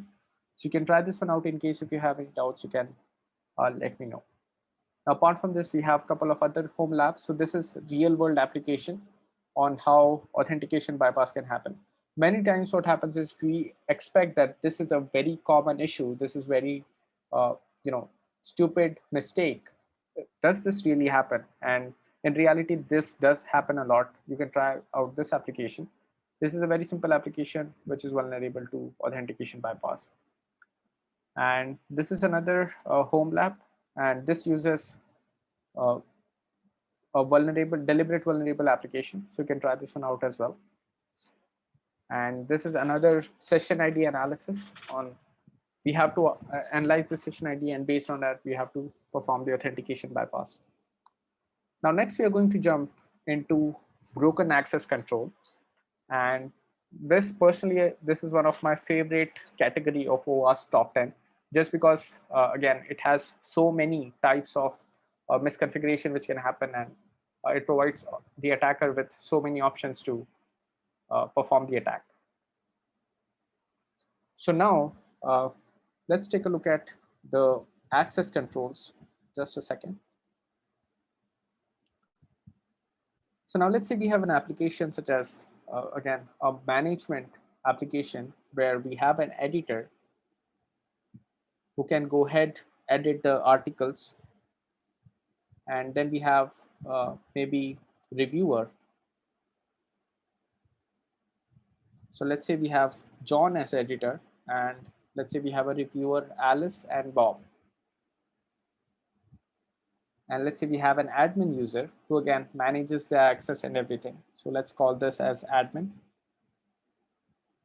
Now, as an attacker, what the attacker can do is target any of these users, right? So this could be by social engineering, by phishing attack, whatnot. So now let's say the attacker has compromised the Alice user. So what the attacker can do next is maybe target other users on the application. And if the application is vulnerable, we would be able to get hold of a session of other user, right? So when we are performing this sort of uh, movement, which is again, we are moving on the same level, right? So Alice and Bob both are reviewer. So this comes into horizontal access. So this is again commonly known as a horizontal escalation. So we are escalating on the horizontal level. But now let's say there is a misconfiguration or a vulnerability which allows Alice to again compromise or get hold of John. So this is again, we are moving up, right? We are moving vertically up. So this is again vertical escalation. Now this is one such example. Here we have again, whenever we are moving on the horizontal or moving on or targeting user on the same with same privilege, it is horizontal escalation. Similarly, if you are going up, it is vertical escalation. So these are the terminologies, and again, how we are going to perform privilege escalation. So as an attacker, our goal is to ultimately get hold of these users who are sitting on relatively higher privilege. So let me quickly bring up another video. So just a second. I think this is available on YouTube, so we can directly navigate on YouTube.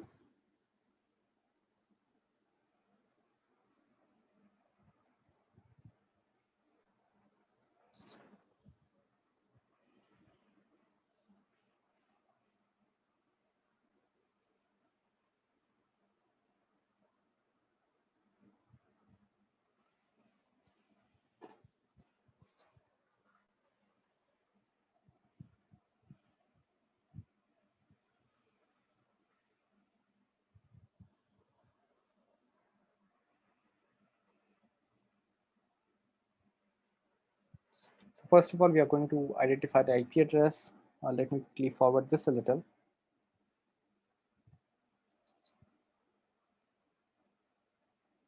And in this case, the application is running on port 3000. So again, in case if you're trying this one out, please make sure you hit the 3000 port. Otherwise, nothing is running on port 80. So it will give an error. Now, this is a Railgoat application, and we have provided with a set of credentials in here.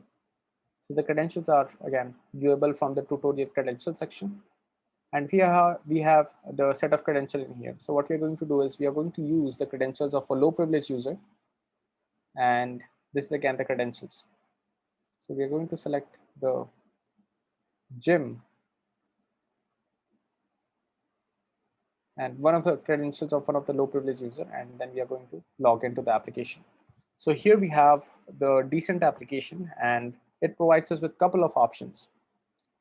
Now here we have a section called work info, and it provides us information about ourselves, right? Full name, income, bonus, and as you can notice, all of this is sensitive information. We have date of birth, we have SSN information.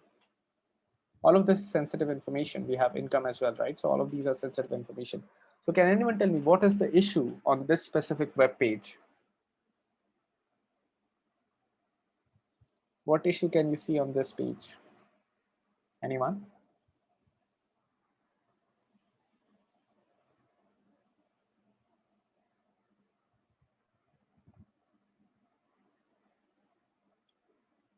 So yes, that is correct. So many of you got it right. So all of this is sensitive information, right? So it is very likely that this information is revealed to the user of the application.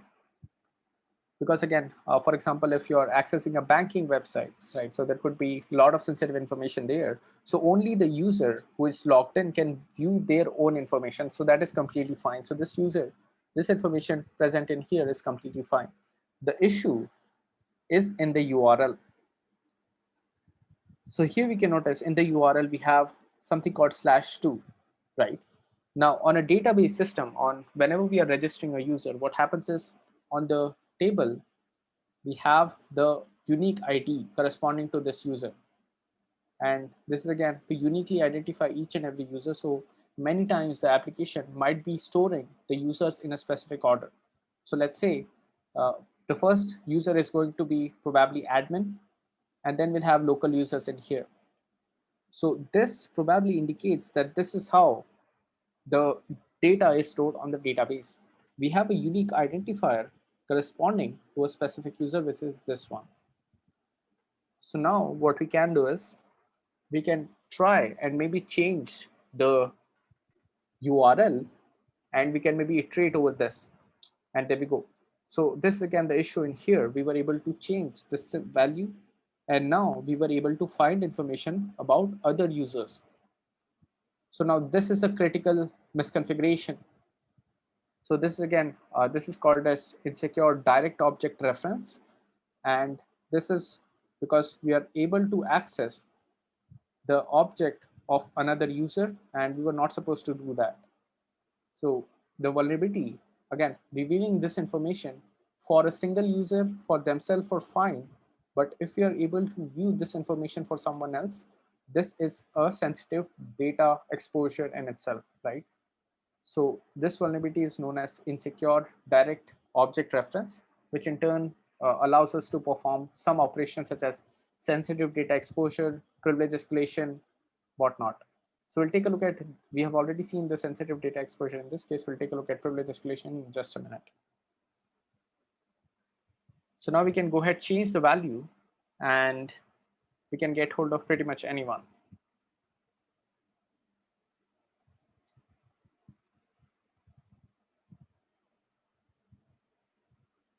Now next we are going to take a look at the account setting section. Now here we can notice we have a very simple form field which asks us for an email, the first name, last name, as well as you can go ahead change the password. So this is again where things get very interesting. Whenever we have such sort of misconfiguration, here we can notice we have the user mentioned in here, right? So whenever there is an insecure direct object reference vulnerability on the application, the application could be vulnerable to much more attacks. So for example, we have already seen on the work info page, right? So now we are trying the same on the account setting page. And since this vulnerability is in here, the likeliness of this attack to exist on this endpoint, or which is basically the account setting section, is also greater. If the attacker was aware of this vulnerability, they would have enforced many checks on the same page. So we can speculate that since the application is vulnerable at one point, it is probably vulnerable on other point as well. So here we are going to start a burp suite. And now we are going to intercept the request. So we are going to quickly change the font size as well.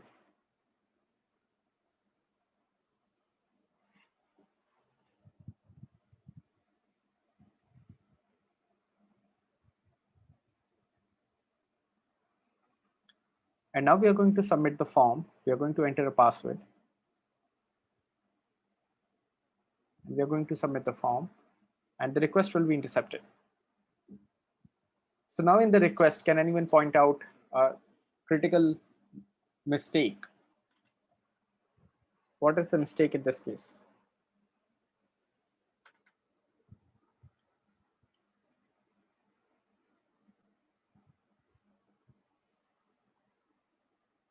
Plain text is not the correct answer. User2 is user ID is equal to 2. Yes, that is the correct answer. So here we'll notice this is again where the request is being sent. And here, just a second, here we'll notice we have user ID set to 2.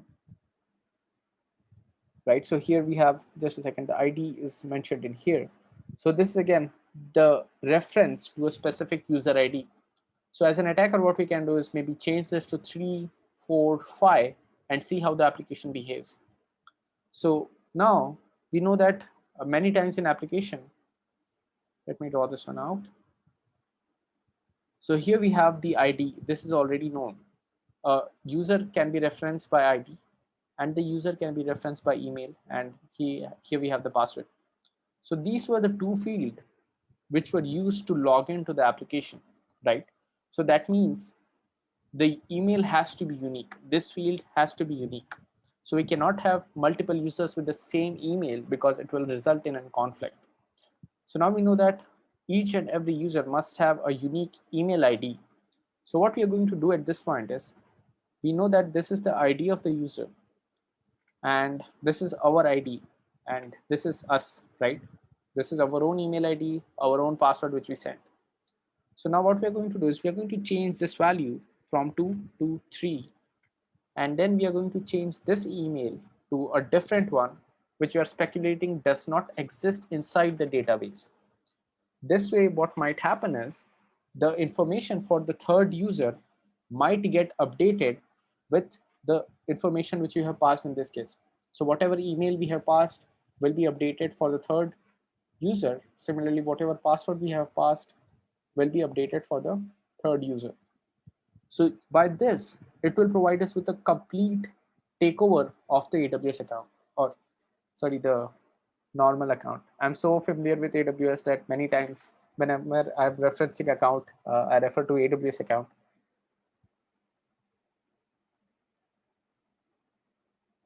So now that's what we are going to do is we are going to change the ID to 3. And then now we know that we need to have a unique email address. So we are going to change this value to a different one, which you're speculating that this email does not exist on the account, or no user has this specific email account. So we have tom@gmail.com. And now we are going to use the same password which was there. And now we are going to send the request, or we are going to forward the request.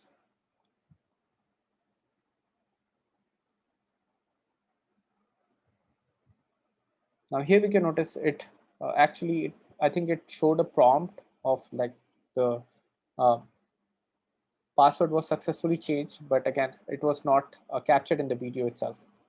But when we'll do this and when we log out, now we know that we have changed, or we have created tom@gmail.com, and we have set the password, right? So now if we'll try to use these credentials to access the account, we'll notice that we were able to log in successfully. That means our operation succeeded. And here we can notice the name is Joseph, right? So if we'll go back in here, just a second. And yes, actually everything was overwritten for the specific user. So let me go back in here. Here we are basically setting all of the information, right? Such as the name, all of this. So basically all of the property which you have passed in here is being overwritten for the user ID with user ID 3. So all of this information is actually overwritten for this user. But at this point, we can notice that this was the email ID and password we used. And now if we'll take a look at the work info section, we have the details of the user Joseph, which is again the user ID 3. Here we can notice we are effectively user ID 3, right? So now we were able to take over an account from user ID 2 from user ID 3. So we started as user ID 2. We have successfully captured the account of user ID 3. So since we have modified the email address and all of those information, we have effectively logged out the authentic user from logging onto the application, right? Because the email ID, password, everything was changed. So this user does not exist anymore on the database. So we have effectively taken over the account of this specific user. So now we did this for the user on the same level, right? Now, next we are going to take a look at how to escalate privilege to the admin user. So we are going to perform the same operation, but in this case, let me forward this a little. In this case, we are going to set the user ID as 1.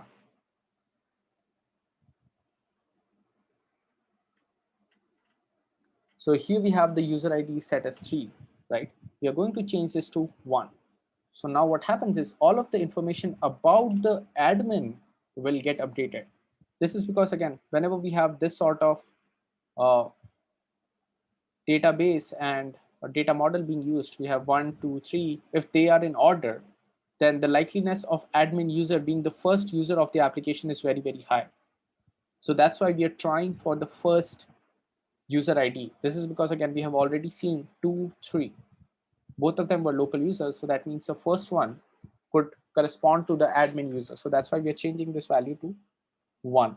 Once we do that, all of the information such as the email ID, the first name, the last name, the password of the admin user will be updated. Now, please note on the database, we have many fields, right? We have many columns. So this could be email, password. This could be email, password, first name, last name. And then we have the, again, ID. Then we have whether this user is admin or not. This is one field. We have the SSN information. We have all of this information, right? So there could be many fields, but at this point we are only updating these field, which is again email, password, first name, and last name. This is updated by this operation.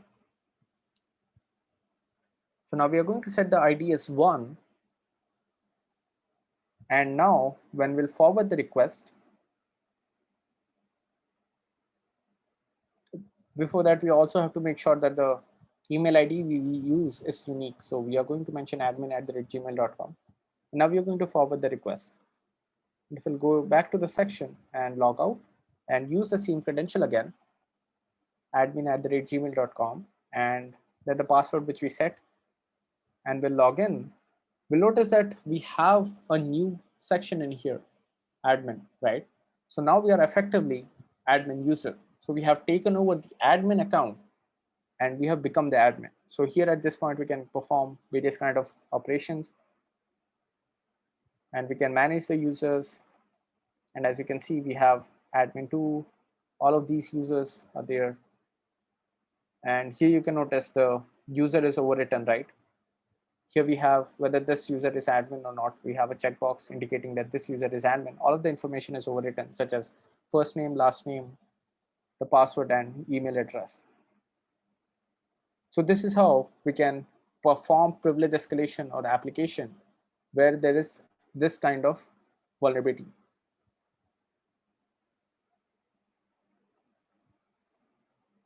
So any doubt in this part? So how cool was this demo, privilege escalation on web applications? And in reality, you'll find this quite often. Whenever a web application is vulnerable to IDOR, then this means that there won't be any checks which are done by the developer. So this again could lead to sensitive data exposure, privilege escalation, and whatnot.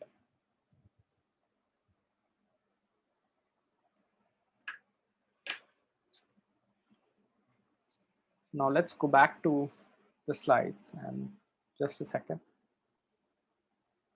Now let's take a look at another example of broken access control, and this time we are going to perform path traversal. So let me quickly bring up another video. How to prevent IDOR? We have to make sure that, for example, let's say the issue in IDOR is that one user can access their own properties and their own entities, but if they try to access the entity of this user, this should not be possible, right? So we can go ahead, make sure that whosoever is sending out the request can only access their property. So let's say we have user ID in here set to 2, and now we need to make sure that whenever a user ID or whenever a user is sending this request on the server side, we can check that this is the user who is sending the request, and then we can verify that whether the user is allowed to perform this operation or not. If let's say this user is sending request to access a third one, on the server side we know that okay, this session ID, so here we have session ID as well, right? So based on the session ID, we can identify that this is actually the second user, not the third one. So this operation should be denied. So based on this, we can enforce various kind of check. It has to be on the server side to make sure that we identify that this is the user who is sending the request and whether this operation is to be allowed or not. So that's the only way we can prevent IDOR. So let me quickly bring up another video.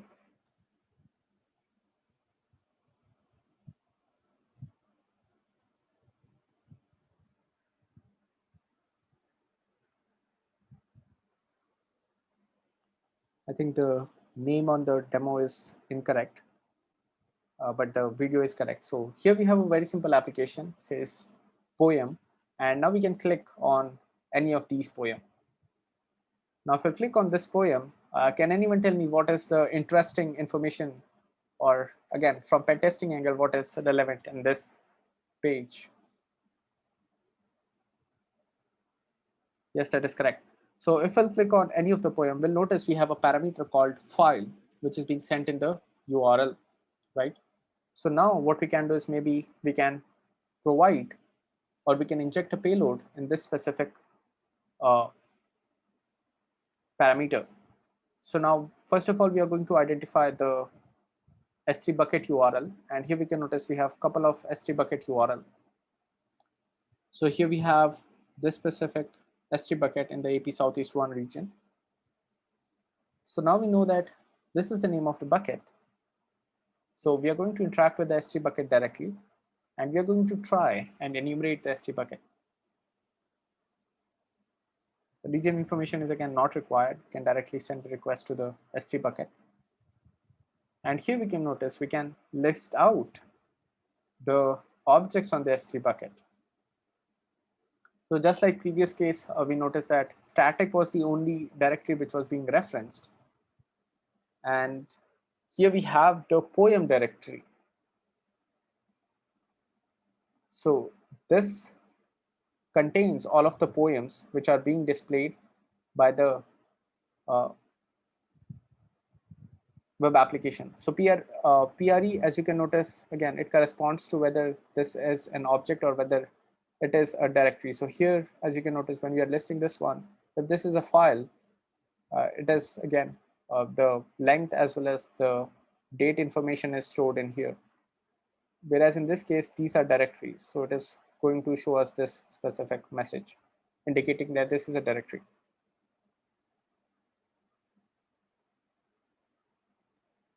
So now we know that, okay, this is the exact name which is passed in the URL. So at this point, we can speculate that the application is somehow fetching this object. Now what we are going to do is we are going to try and download the file directly, and we'll notice that the operation fails. It says again 403 forbidden error message. Now this indicates that we have an application. Just a second. So as a local user, when we're trying to access the S3 bucket, we cannot access all of these files. But from the application, we are able to get all of these files. This is because the application is fetching all of the data from the S3 bucket. Now this is how the application should work, right? All of these files should not be accessible to local users.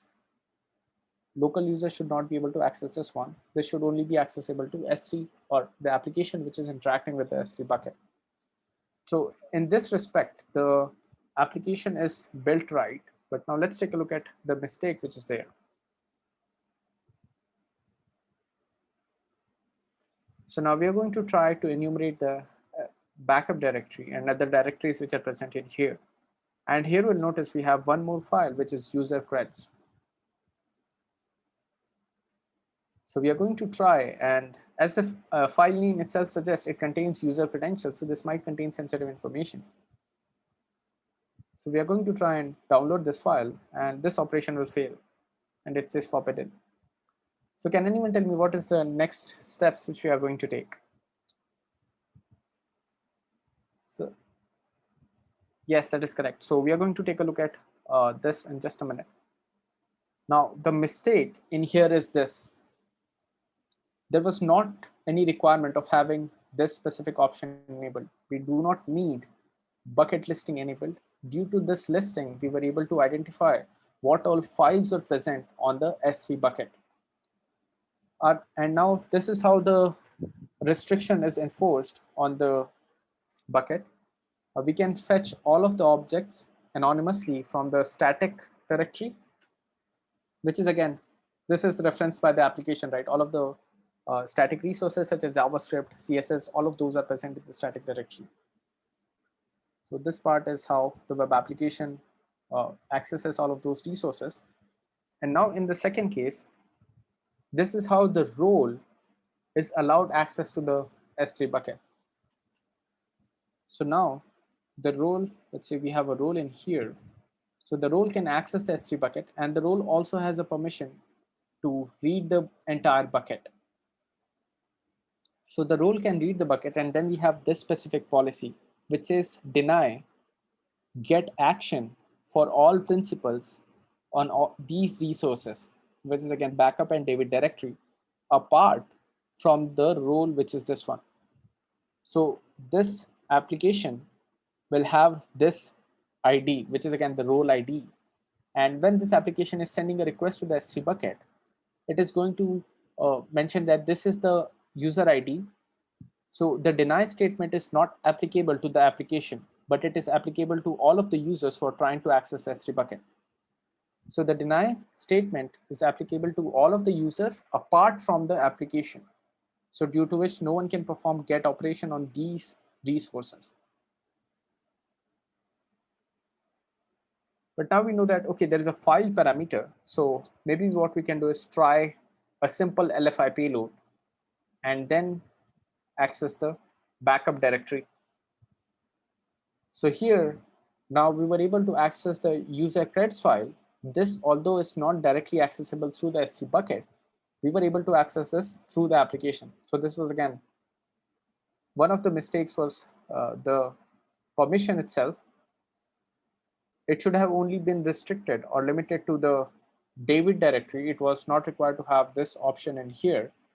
And even if this option was enabled, we should not have the uh, bucket listing enabled on the S3 bucket. Now, the reason why this happened was because many developers are not aware of how nor path work. So this again, whenever we are using this function, what happens is it facilitates or it traverses the path, right? So whenever developers are using this function, what happens is it is going to traverse the path, which is in this case, since we injected dot slash dot slash backup slash cred user, or sorry, user cred. Since we added this one, what happens is the path is traversed. So this function is going to traverse the path. It is going to add this value, which is David slash poem, to this path, and it is going to process this path. So here it notices that while traversing the path, it has encountered dot slash. So it is going to again go to this directory, go back one directory, and then it is going to go back another directory, and then it is going to reference backup slash user cred. Right? So this is again the mistake which is happening in here. Many developers use this function directly without being aware that we can go ahead, inject an LFI payload, and it will get processed. Now, if this was not the case, if this function was not used, and we were simply concatenating both of these string, what will happen is we are trying to access an object, which is this one, David slash poem, and then we have dot slash backup. So in S3 bucket, this does not exist. This object does not exist. But due to this function, due to usage of this function, it traversed the entire directory. And since backup slash user cred existed, we have user cred which existed, it was able to dump out the data from this file. So this was again misconfiguration and vulnerability which was introduced by this specific function. So any doubt in this part? If we'll remove this part and we'll simply use string concatenation, it will work in this case as well. By working, I mean that the vulnerability will be mitigated. The vulnerability is introduced by this specific function and how this is being used. So any doubts in this part? So this is again a homework lab. You can try this one out. And this is another real world application where we have an LFI vulnerability. So whenever we have an option to edit files, to again view files, you can go ahead, try out these payload tampering to see if the application is vulnerable. So next we are going to jump into cross-site scripting. So this is again going to be the last OWASP top 10 section. And cross-site scripting is rated as second on CV MITRE CWE list. So this is very, very severe attack. We'll take a look at why this is so severe in just a minute. It is again, whenever a attacker is able to identify a XSS vulnerability, specifically stored XSS, then the company is going to again offer a decent bounty for that. It is deemed very, very critical. So now let me explain why. So now let's say we are an attacker. Before that, let me draw out a genuine user. So let's say this is a server and this is a genuine user. And let me quickly change the color in this case.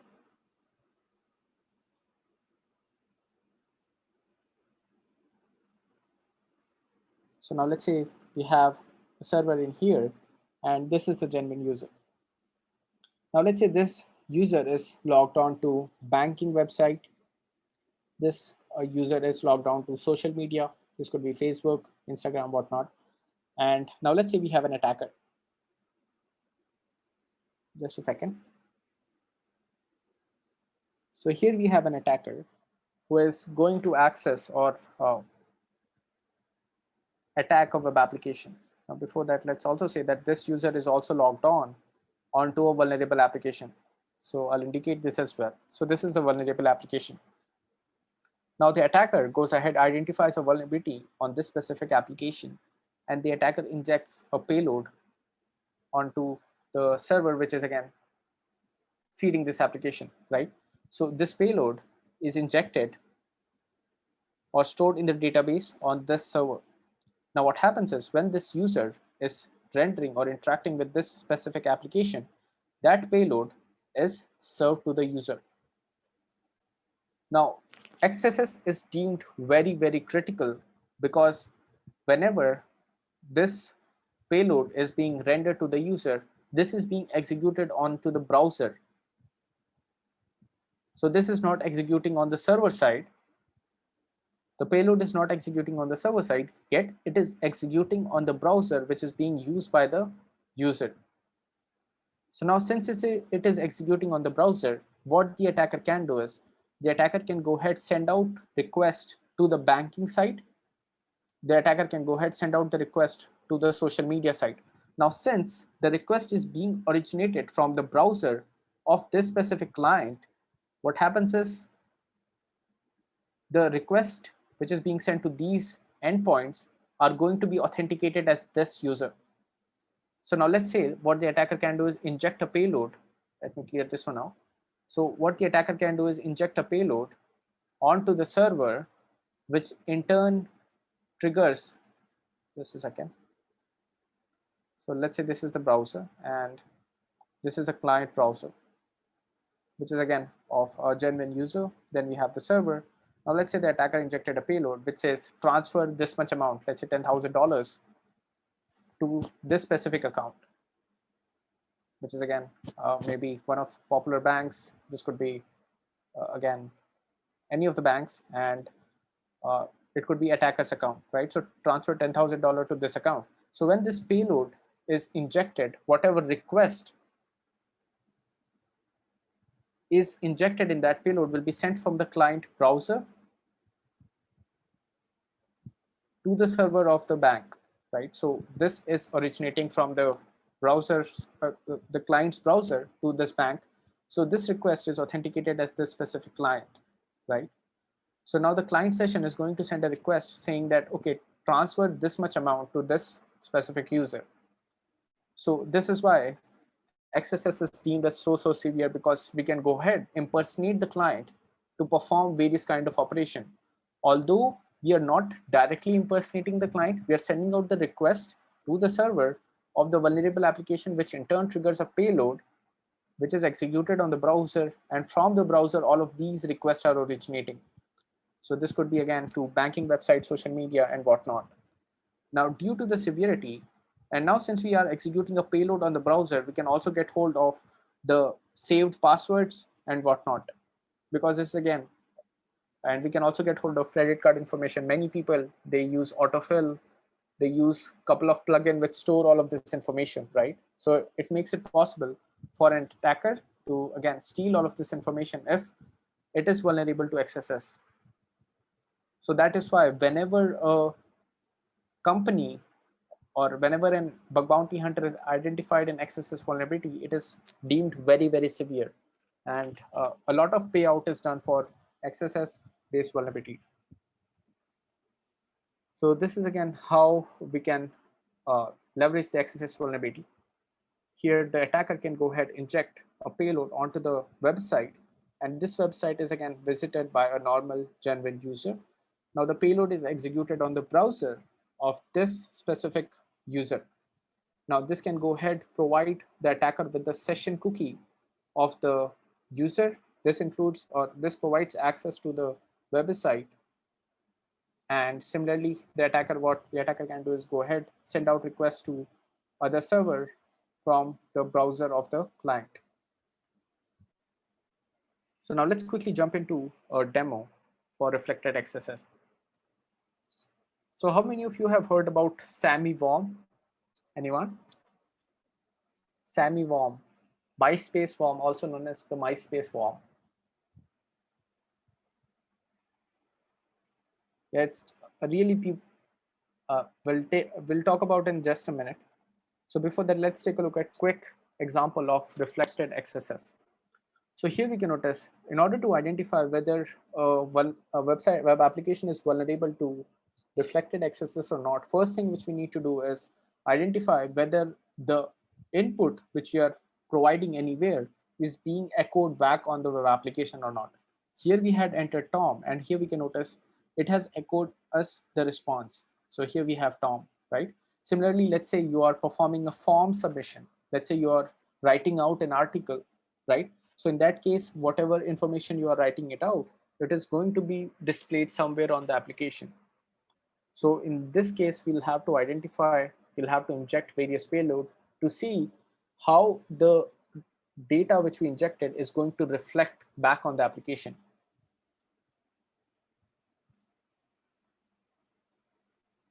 So here we can notice it is reflecting back. So now we are going to inject a very simple payload, which is again the reflected XSS payload. So now this script is being executed, right? So as soon as we passed in, so can anyone tell me one more interesting thing about this specific web page?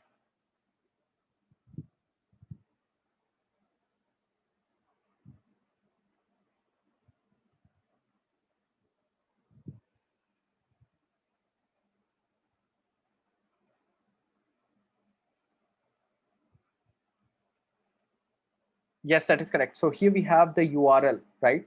So although this is a very simple application, this is a search-based application, right?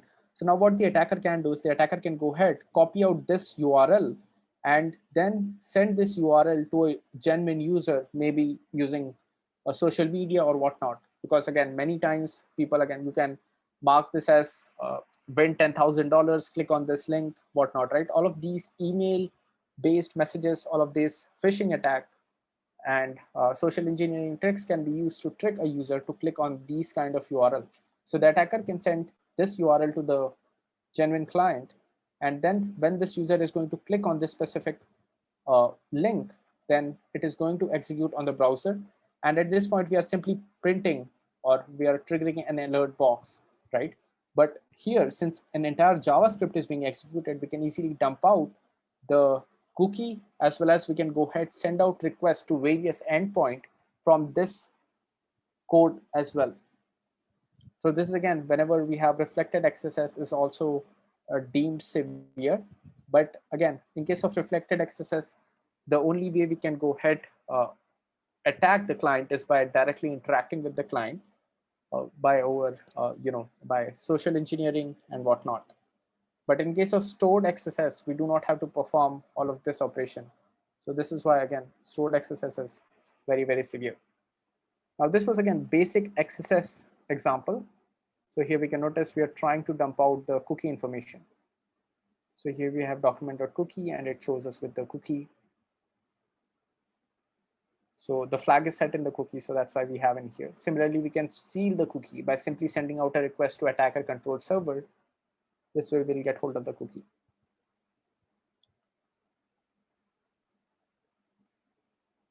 This is again very simple example. You can go ahead, try out more example. We have provided a couple of labs, but before that, let's take a look at the SAMI warn. So let me quickly add a new slide. So now what happened was, in case of MySpace was vulnerable to a XSS attack. So here we have Sammy, who went ahead, injected a payload onto his own profile. So every user has a profile, right? So on MySpace, every user has a profile. So Sammy injected a payload, XSS payload on his own profile.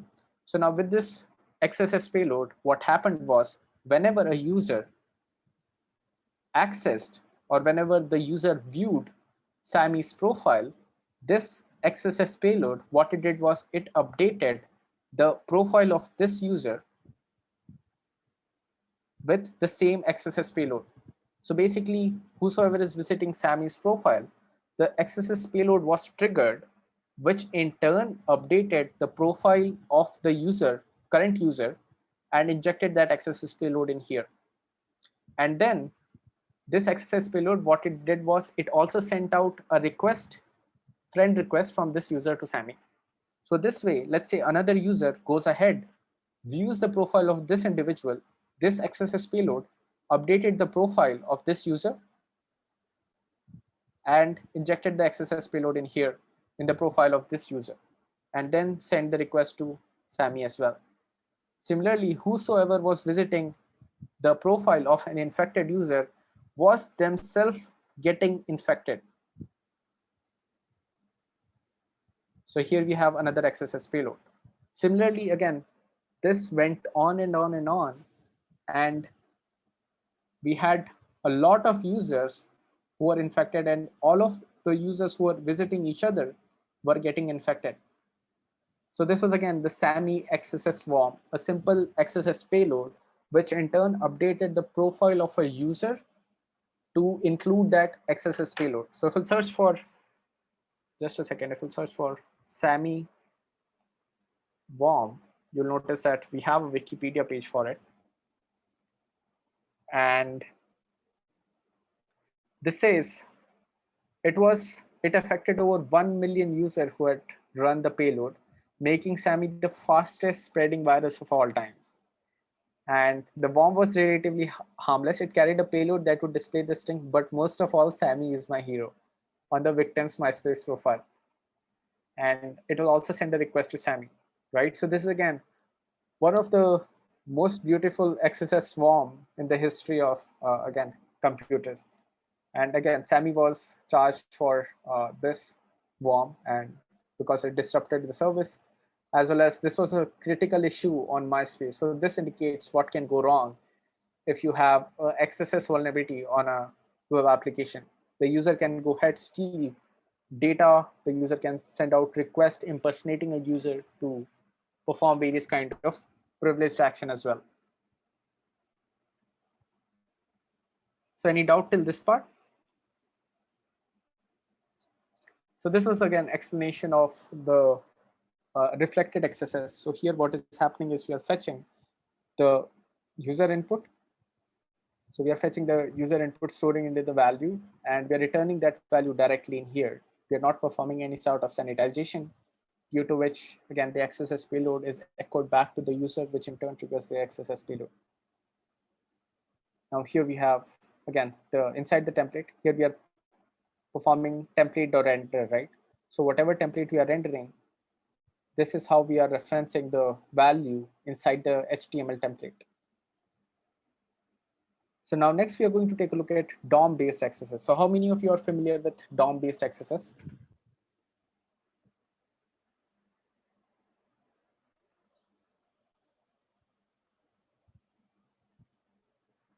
So I just realized it has been over 2.5 hours. I think we'll need 15 more minutes to wrap up the session. I hope it's okay with everyone.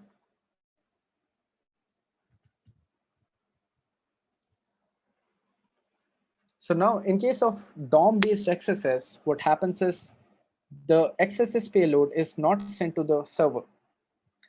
So let me quickly add a new slide in here. So here we have the client who is sending out a request to the server, right? And now let's say if the attacker has somehow infected the server with an XSS payload, when this request is sent, the server is going to provide the user with the XSS. This is considering a stored XSS exists on the server. So when a request is sent by the user, the server is going to send the XSS payload. Now in case of DOM-based XSS, what happens is the XSS payload is not sent to the server. It is being executed on the client itself. So let me quickly go to the next diagram. So here what happens is the attacker goes ahead through social engineering, provides the user with a URL. So this is again a URL which is provided to the user. And now the request is sent to the server. So let's say this is again, this URL is going to be maybe malicious.com. And then we have some data after that, after the URL. Now, when the user clicks on this, a request is sent to this specific server, which is again malicious.com. And when the response is sent back, it does not contain the XSS payload. Now, the core issue with this vulnerability is that the payload, XSS payload, is being executed by the or is executed on the browser itself. The server does not provide us the payload, but the URL which is sent by the attacker contains the payload. By this I mean, how many of you are aware of the anchor tag? So many times you'll notice that the application would be using anchor tags. So for example, in this case, currently I'm using Google Slides.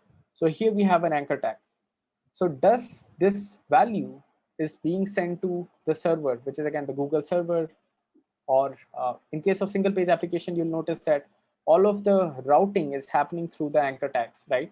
So is this information sent to the server?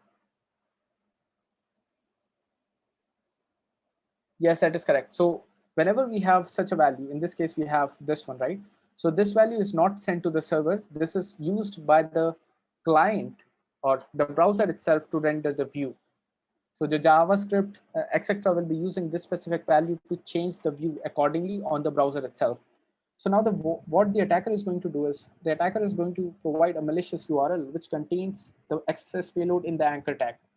Now, since the value which is present in the anchor tag is not sent to the server, the response will not contain any sort of XSS payload. And now when the user gets the response, the browser is going to process the data which is there in the anchor tag, and then it is going to render the view. So for example, in this case, we have this endpoint, right? So let's say we have uh, edit question mark, we have parameter one. I'm going to call this para is equal to 1 and para is equal to 2. And then let's say we have an anchor tag, right? So all of this value will be sent. So these are the URL parameters. These are going to be sent to the server. Whatever information is there after the anchor tag, this is not going to be sent. Before that, all of the information is going to be sent to the server. So this is again the relevance of anchor tag. This is commonly used by single page application to render the view. And again, in case of single page application, you might be able to find DOM based XSS as well. So now what happens is, let's say malicious.com. Oops, the spelling is incorrect anyways. We have the anchor tag and then we have XSS payload. So the request is sent to this specific site and the response is returned to the user. Now this XSS payload, once the response is returned to the XSS, once the response is returned to the user, the browser is going to process, or basically the JavaScript in the browser is going to process the data after the anchor tag, and then it is going to perform some operation. Now, based on this operation, the payload is injected onto the body of the HTML page, and which in turn triggers an XSS. So this is again how the XSS is triggered. So can anyone tell me what is the biggest issue with this kind of attack? So now let's say we have on the server, we have logs, right? So will this attack be logged in the logs of the server? Yes, that is correct. So this is one of the biggest issue with DOM-based XSS. Since the payload is never sent to the server, there is no way to identify that this attack was being carried on. So now once the XSS payload is triggered on the browser, the attacker can go ahead, steal the cookie, send out various requests from the client browser itself, and perform other operations as well.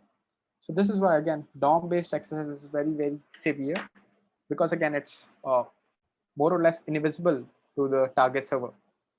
So unless the user themselves have identified this kind of vulnerability and reported to the user or reported to the individuals who are managing the server, there is no way the server will be fixed. So now let's quickly jump into a demo. So let me quickly bring up a video.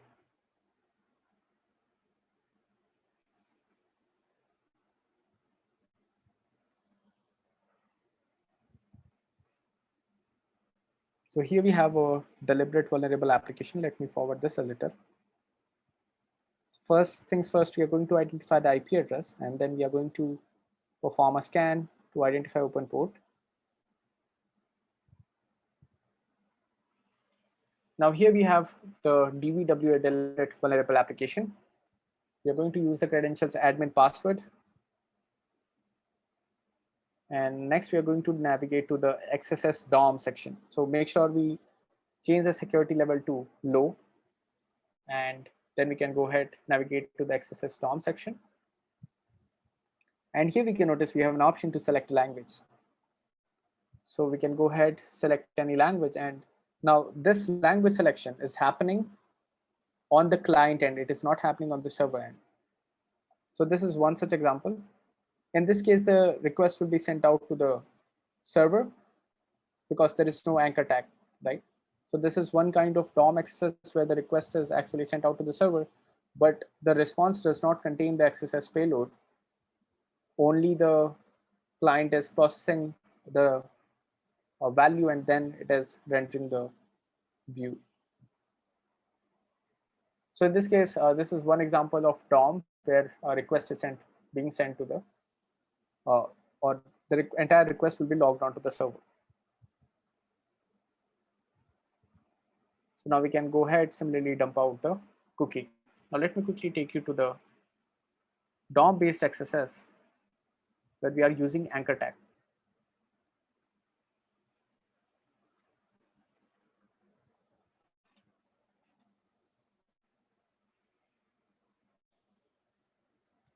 So here we have a very simple application, which is again a search-based application. Now, many times you might have noticed many of these search form provides us an option of search history. Now here we can notice we are searching for a user, and it's able to find a user. And it provides us with an option called search history. And it stores whatever information we have passed in here. And if you notice, we have an anchor tag, Derek, mentioned in here. So whatever we have searched is actually being passed on into the anchor tag. Now next we are going to search for another user called Emma. And here we can notice the anchor tag changed as well.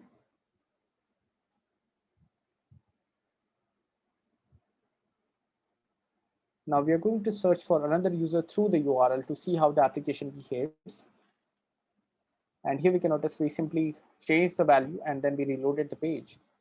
And we notice that now we have one more search option in the search history. So now we can either search the user through the URL or by this specific field. Now next what we're going to do is we're going to check if the request is being sent out to the server or not. So while searching for another user, Bob, here we can notice that network section does not indicate that any request was sent out.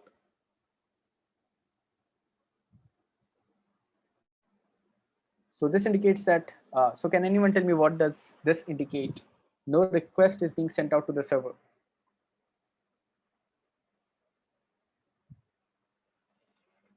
But we are somehow able to search the users.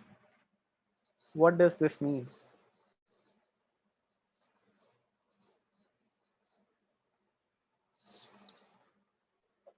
We have client-side processing. Yes, that is correct. Ajax is not being done in here because again, if this was an Ajax request, then a request will be sent from the browser to the server. So that will appear in here. It would have been multiple requests in here, but that is not the case. The user list, that is correct. The user list is already present inside the browser. So basically what we are doing is we are simply filtering the user list based on the search. So now what we are going to do is we are going to inspect the page source, because now we know that the processing is happening on the client end itself, right? So it has to be inside the JavaScript or on the web page itself. So here we can notice we have the user list. We have username, Petra, first name. All of this information is stored on the client side itself. Now, next we are going to identify what happens when we click the button. So we have the search users button, right? So this is again the text which appears on the button, and the ID corresponding to this button is search users. So the next is we have to identify what function is called when this specific button is clicked. So if I'll scroll down, here we'll notice we have a event which says search users.click, call this specific function, and it says location.hash is pi3.val.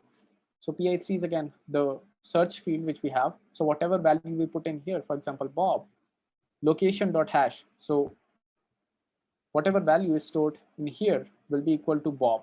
So we are going to store this information onto the after the hash. So that's what we are doing at this point. And once this is done, once we have set the hash value, we are going to perform or call the search function. So now we have identified that, okay, the search function is the next function where the control is flowing. So now we have to take a look at the source code of the search function. And this is the search function. And what it is doing at this point is it is checking, or first of all, it is splitting the string by hash. So whatever string we have after the hash, we are getting it at this point. So let's say we have Bob, let's say we have Alice, all of this we are fetching it, and then once we have this value, we are performing URI decode. So this is to make sure there is no URI encoded character, because for example, let's say we have space, so space will be encoded with %20, so we have to decode this to get maybe Bob and John, all of this kind of string, right? Space separated string. So we perform URI decode, and then we are going to check if the string is equal to undefined or not. If it is not undefined, then what we are going to do is we are going to again create a table. So this is again, we are generating an output which includes a table. So here we are defining the header of the table. It's again the first row. So this is again the first row, we are generating it in here. Then what we are going to do is we are going to check if the user exists. So here we have defined a variable which says found results is equal to false. So then we are going to iterate over all of the users, and we are going to check if username matches with the provided string, which is again the string which we have passed on or which we got from the hash. So if this string is present, then what we are going to do is we are going to set found results to true, and then we are going to concatenate the output string, which at this point contains the header of the table, which is again the first row, and then we are going to append the result onto the second row. And this again, we are basically appending the result in here at this point. And then we are going to go ahead, iterate over the remaining users just to check if there are any existing match. And based on that, we are going to again append the data to the table. Now in this case, if found result is equal to false, so let's say we have iterated over all of the users and it did not provide us with any match, then we are going to append no result found, or we are going to mention that the output is no result found. And if this is not the case, if we have found output, then we are going to close the table which was started at this point. And this way we have the entire table, which is again rendered nicely. So this again, and the entire table which is created at this point. Now here, what we do is we set the output, whatever we have created in here, we set that value to the division in here. So now one of the biggest issues is that the XSS was possible, or XSS is going to be possible because of there is no sanitization which is being performed at this point. Just a second.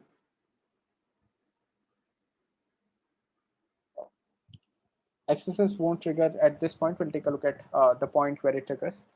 So in this case, we are simply taking in whatever output is generated and storing it into the output division. Now let's continue and move on to the next section. So here we are, again, let me forward this a little. So here we are we are putting the output onto the output division. And what we are doing is we are displaying, or we are rendering the view. So if we'll go back in here, we can notice once we search for a user, this card, or by card I mean this specific section is rendered, right? So that is rendered with the help of this specific section, which is again result card dot show. This specific operation shows that card, and now we are calling another function which is update search history, and then we are going to pass on the search string, which is again the Bob or whatever string we have passed after the hash. So we are calling update search history with this specific string. So now let's take a look at the code of this specific function. So here, if I've already explained this part, let me go to the next function. So this is the update search history function. So here we can notice, now it's important to note that the storage on the browser, this is either in cookie. So we can store data in cookie, we can store data in session storage, or we can store data in local storage. So these are all the class of storage which we have on a browser. The difference between all of these is that when a request is sent, uh, again, the cookie will be sent and this will be there on the browser until the cookie expires. In case of session storage, what happens whenever we are accessing a web application, it creates a session, right? So as soon as this session is destroyed, for example, if you close the browser, the session will be destroyed, right? So in that case, the data stored in session storage will be destroyed. And in case of local storage, this will remain for a specific domain as long as we do not delete it. So for example, let's say if you want to persist some settings which are going to be there for a web application, that is probably being stored in local storage. And if you have used a text editor and again the IDE such as Thea, Thea is again Eclipse's IDE, right? So it provides us with a web interface. So all of this settings such as what kind of theme you are using, what is the font size, all of this is stored in the local storage by these heavy applications. So at this point, what we are doing is we are checking if search history item exists in the local storage. If it does not exist, that means the user has not performed any searches. So what we are going to do is we are going to create the search history item, and we are going to store this value id is equal to 1 and value whatever value is passed in the search string. We are not performing any sort of sanitization at this point. So whatever value is passed by the user is directly stored in the search history object, and it is updated in the local storage.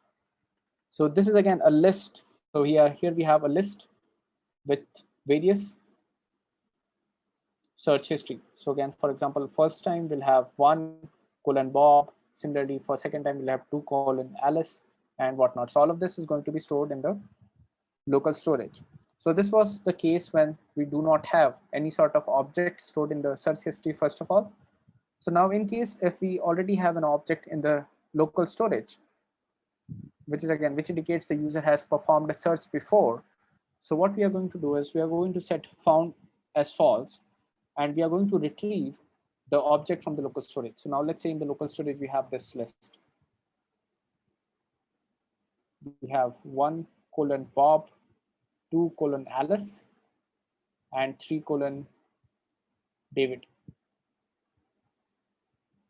So first of all, let's say we search for Bob for the second time, and it is going to check that Bob already exists. So there is no need to update this specific uh, local storage, right?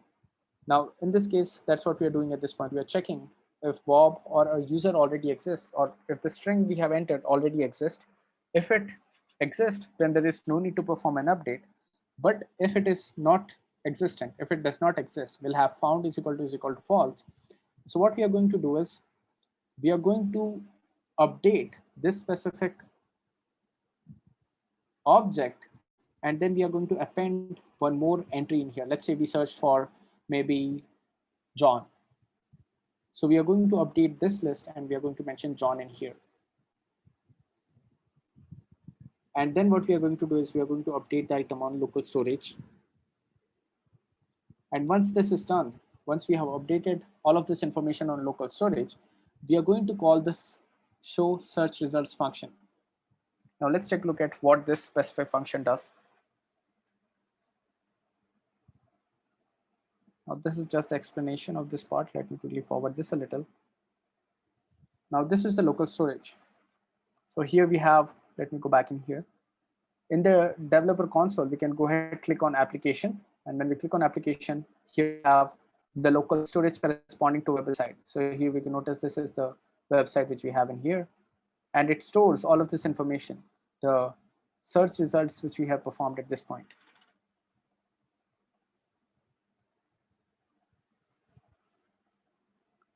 So now this function is called in the end, right? So what it is basically doing is it is iterating over all of the object which is present inside the search history list. This is basically a list of objects, right? So it is iterating over all of the objects in the list, and then it is going to dump out that information. And here we can notice, just a second, we'll have to scroll towards side a little.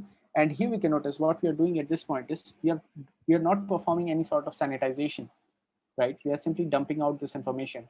And while storing, we did not perform any sanitization either. So whatever value is provided by the user is directly echoed back onto the browser. So let me quickly play this one. So this is again the unsanitized user input.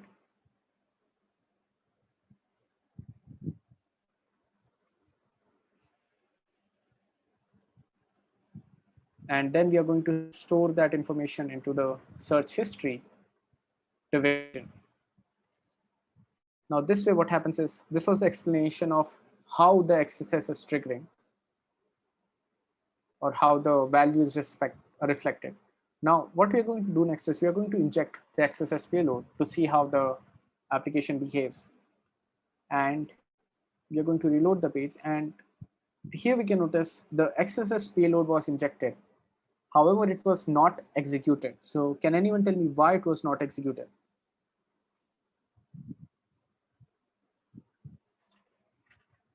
The XSS payload is injected, but it is not executed.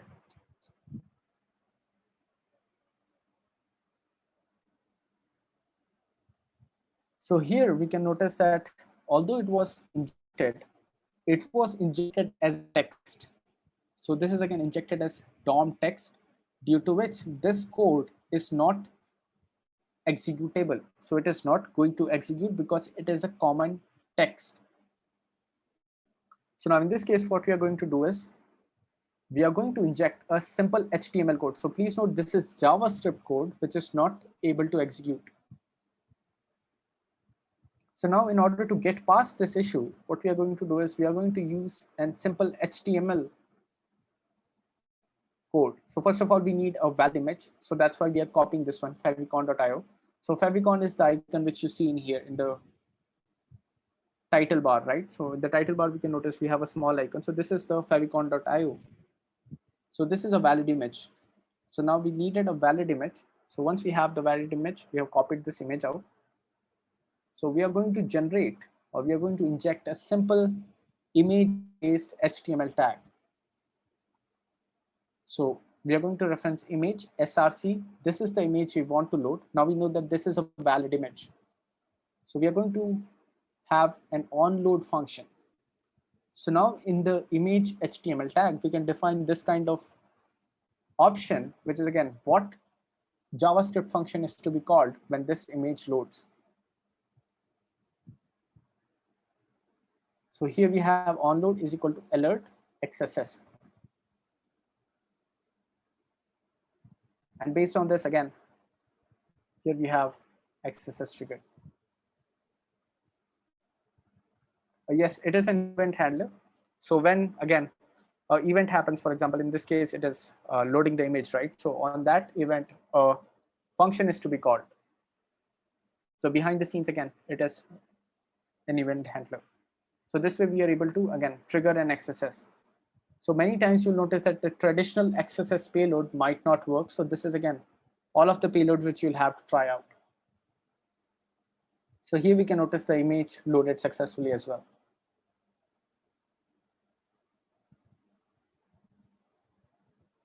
Now we can go ahead, retrieve the cookie.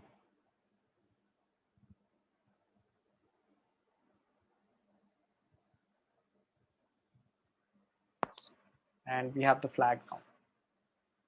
So any doubt in this part? How we were able to again go ahead, inject a simple XSS payload. It did not work, so we tried out the image based payload. So all of this payload is actually available in the payload of all things. So let me go back in here. So you'll be able to find all of these payloads in here while you're performing various kind of XSS based injection. Here we can notice I clicked on the wrong one. Here we have XSS injection. You can try these one out.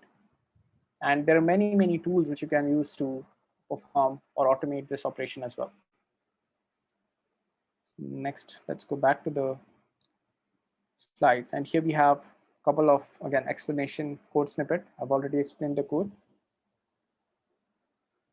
Payload of all things. Just a second, let me quickly paste this one. It is one of the most popular GitHub repositories. So here you can notice it has 24.8K stars. And it is also updated frequently.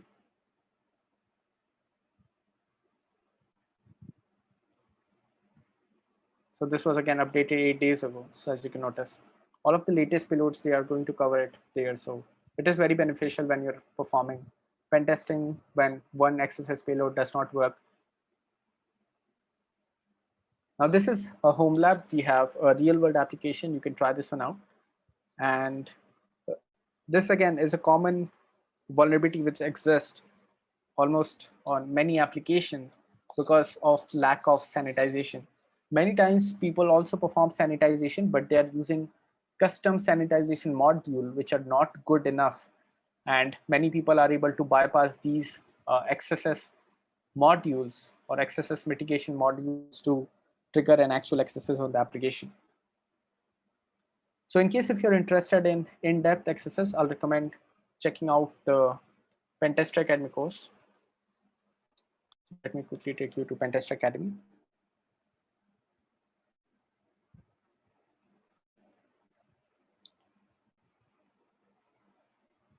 So you can try out the JavaScript for pen testers, as well as I think I've already referenced the web application pen testing course. So you can also try out the web application pen testing course, which is in here.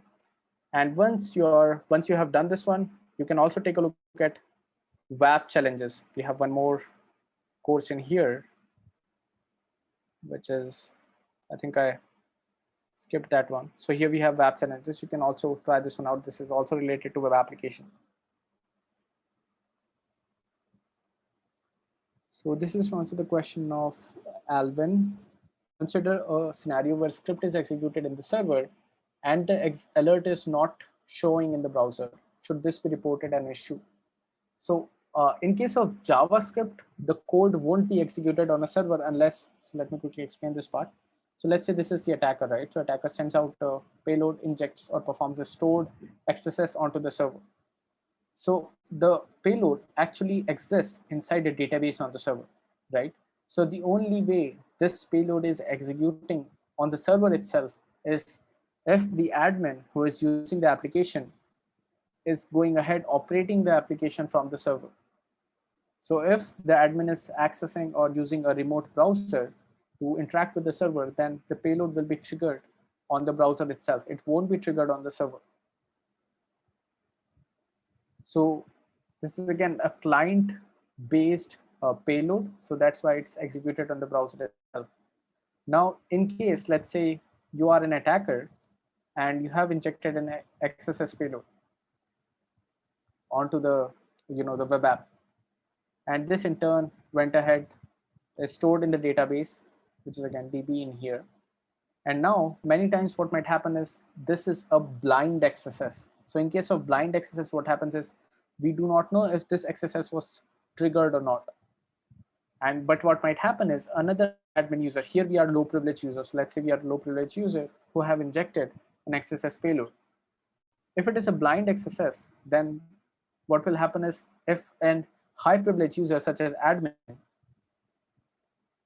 interacts with the application, and then that XSS payload might be triggered, right? In this case, the only way to know is that we'll need to have a server up and running all the time And when this XSS payload is executed, this in turn sends out a request to the server, which is controlled by the attacker. So one common example which I can give you for this one is, think of an article review site. So many sites have the feature to post articles, right? But it has to be reviewed by admin or whosoever is managing the application. So let's say you as a local user have injected or have written out an article which contains the XSS payload. Now, it might not be maybe the web application might not provide us with the rendered view of this article, but it might provide this view to the admin, right? In that case, the XSS payload won't execute in our case, but when the administrator or the person managing the website is rendering the article, that XSS payload is triggered in here. So this is again the case of blind XSS. In this case, we need a server, and this XSS payload will in turn interact with or send a request to the server to indicate that the XSS was successful. So this is one option which we have in here. So any doubts so far? So just to sum up on the certification exam, it's going to be a 48-hour exam, and it can be attempted within 60 days after the bootcamp. You'll have to solve at least 4 out of 5 challenges. And once you solve all of the challenges, you'll need to get the flags. There could be one or more than one flag in a challenge. You will have to get all of the flags, submit them, and you'll have an option to claim the certificate. It is not required to submit any report. As soon as you solve all of the challenges, you can claim the certificate. No, in case of DOM-based access, the issue is that we cannot have the flag because again, it is present on the client side, right? So either we'll have to hide it somewhere deep inside the source code, but it won't make much sense. So that's why there is no XSS-based challenges in exam. There are going to be challenges which require, again, access to the server, for example, maybe an LFI vulnerability, RCE vulnerability. There is going to be an advanced level bootcamp, but currently we have not finalized it yet. We are planning for it, but at this point, the dates are not confirmed. So it could be either maybe in Q4 of this year or Q1 of the next year. So this is to answer the question of Peter, how much years is the cert valid? It is, there is no validity, or it is valid for, again, the lifetime. We have not imposed any sort of restriction or valid year-based validity on the certificates. The price of the retake is 99 US dollars, but please don't worry, as long as you are familiar with all of the concept, the exam should be fairly easy to solve in the first attempt. So any other questions? So a challenge can have one or more than one flag. So I think the maximum number of flag is 2. It is not. It should not be more than 2. In one challenge, I think there is also 3.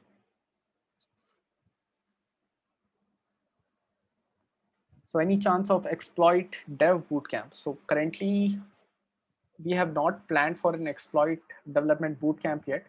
We do have a Metasploit bootcamp upcoming.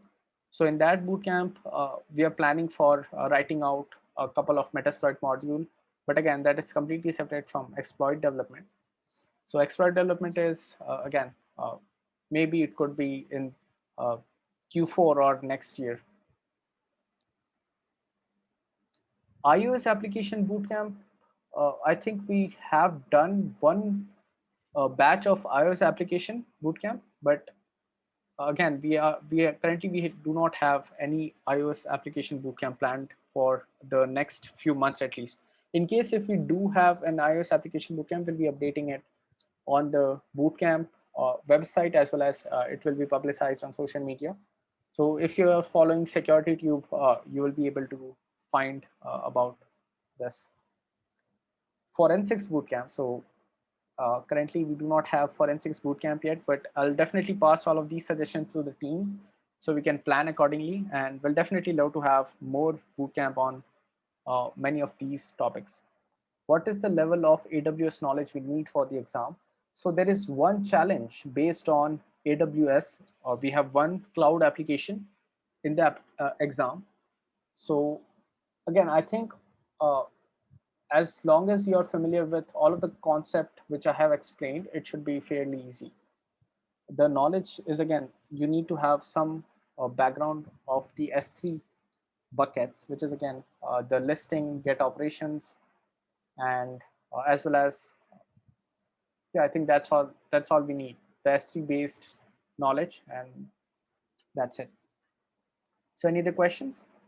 So how was the overall session today, and how was the overall boot camp?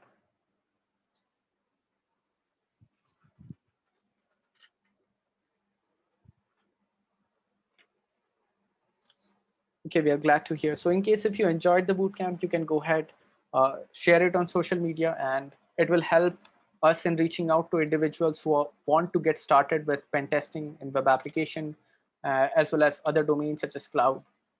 And yeah, so that's it from my side. So thanks again, everyone. I really hope everyone enjoyed the bootcamp, and all the best for the exam. I hope all of you will be able to solve the challenges and claim the certificate. And thanks again. So I hope I'll see you in the next boot camp, which is going to be on some other topic. So thanks again, everyone. Take care. Bye.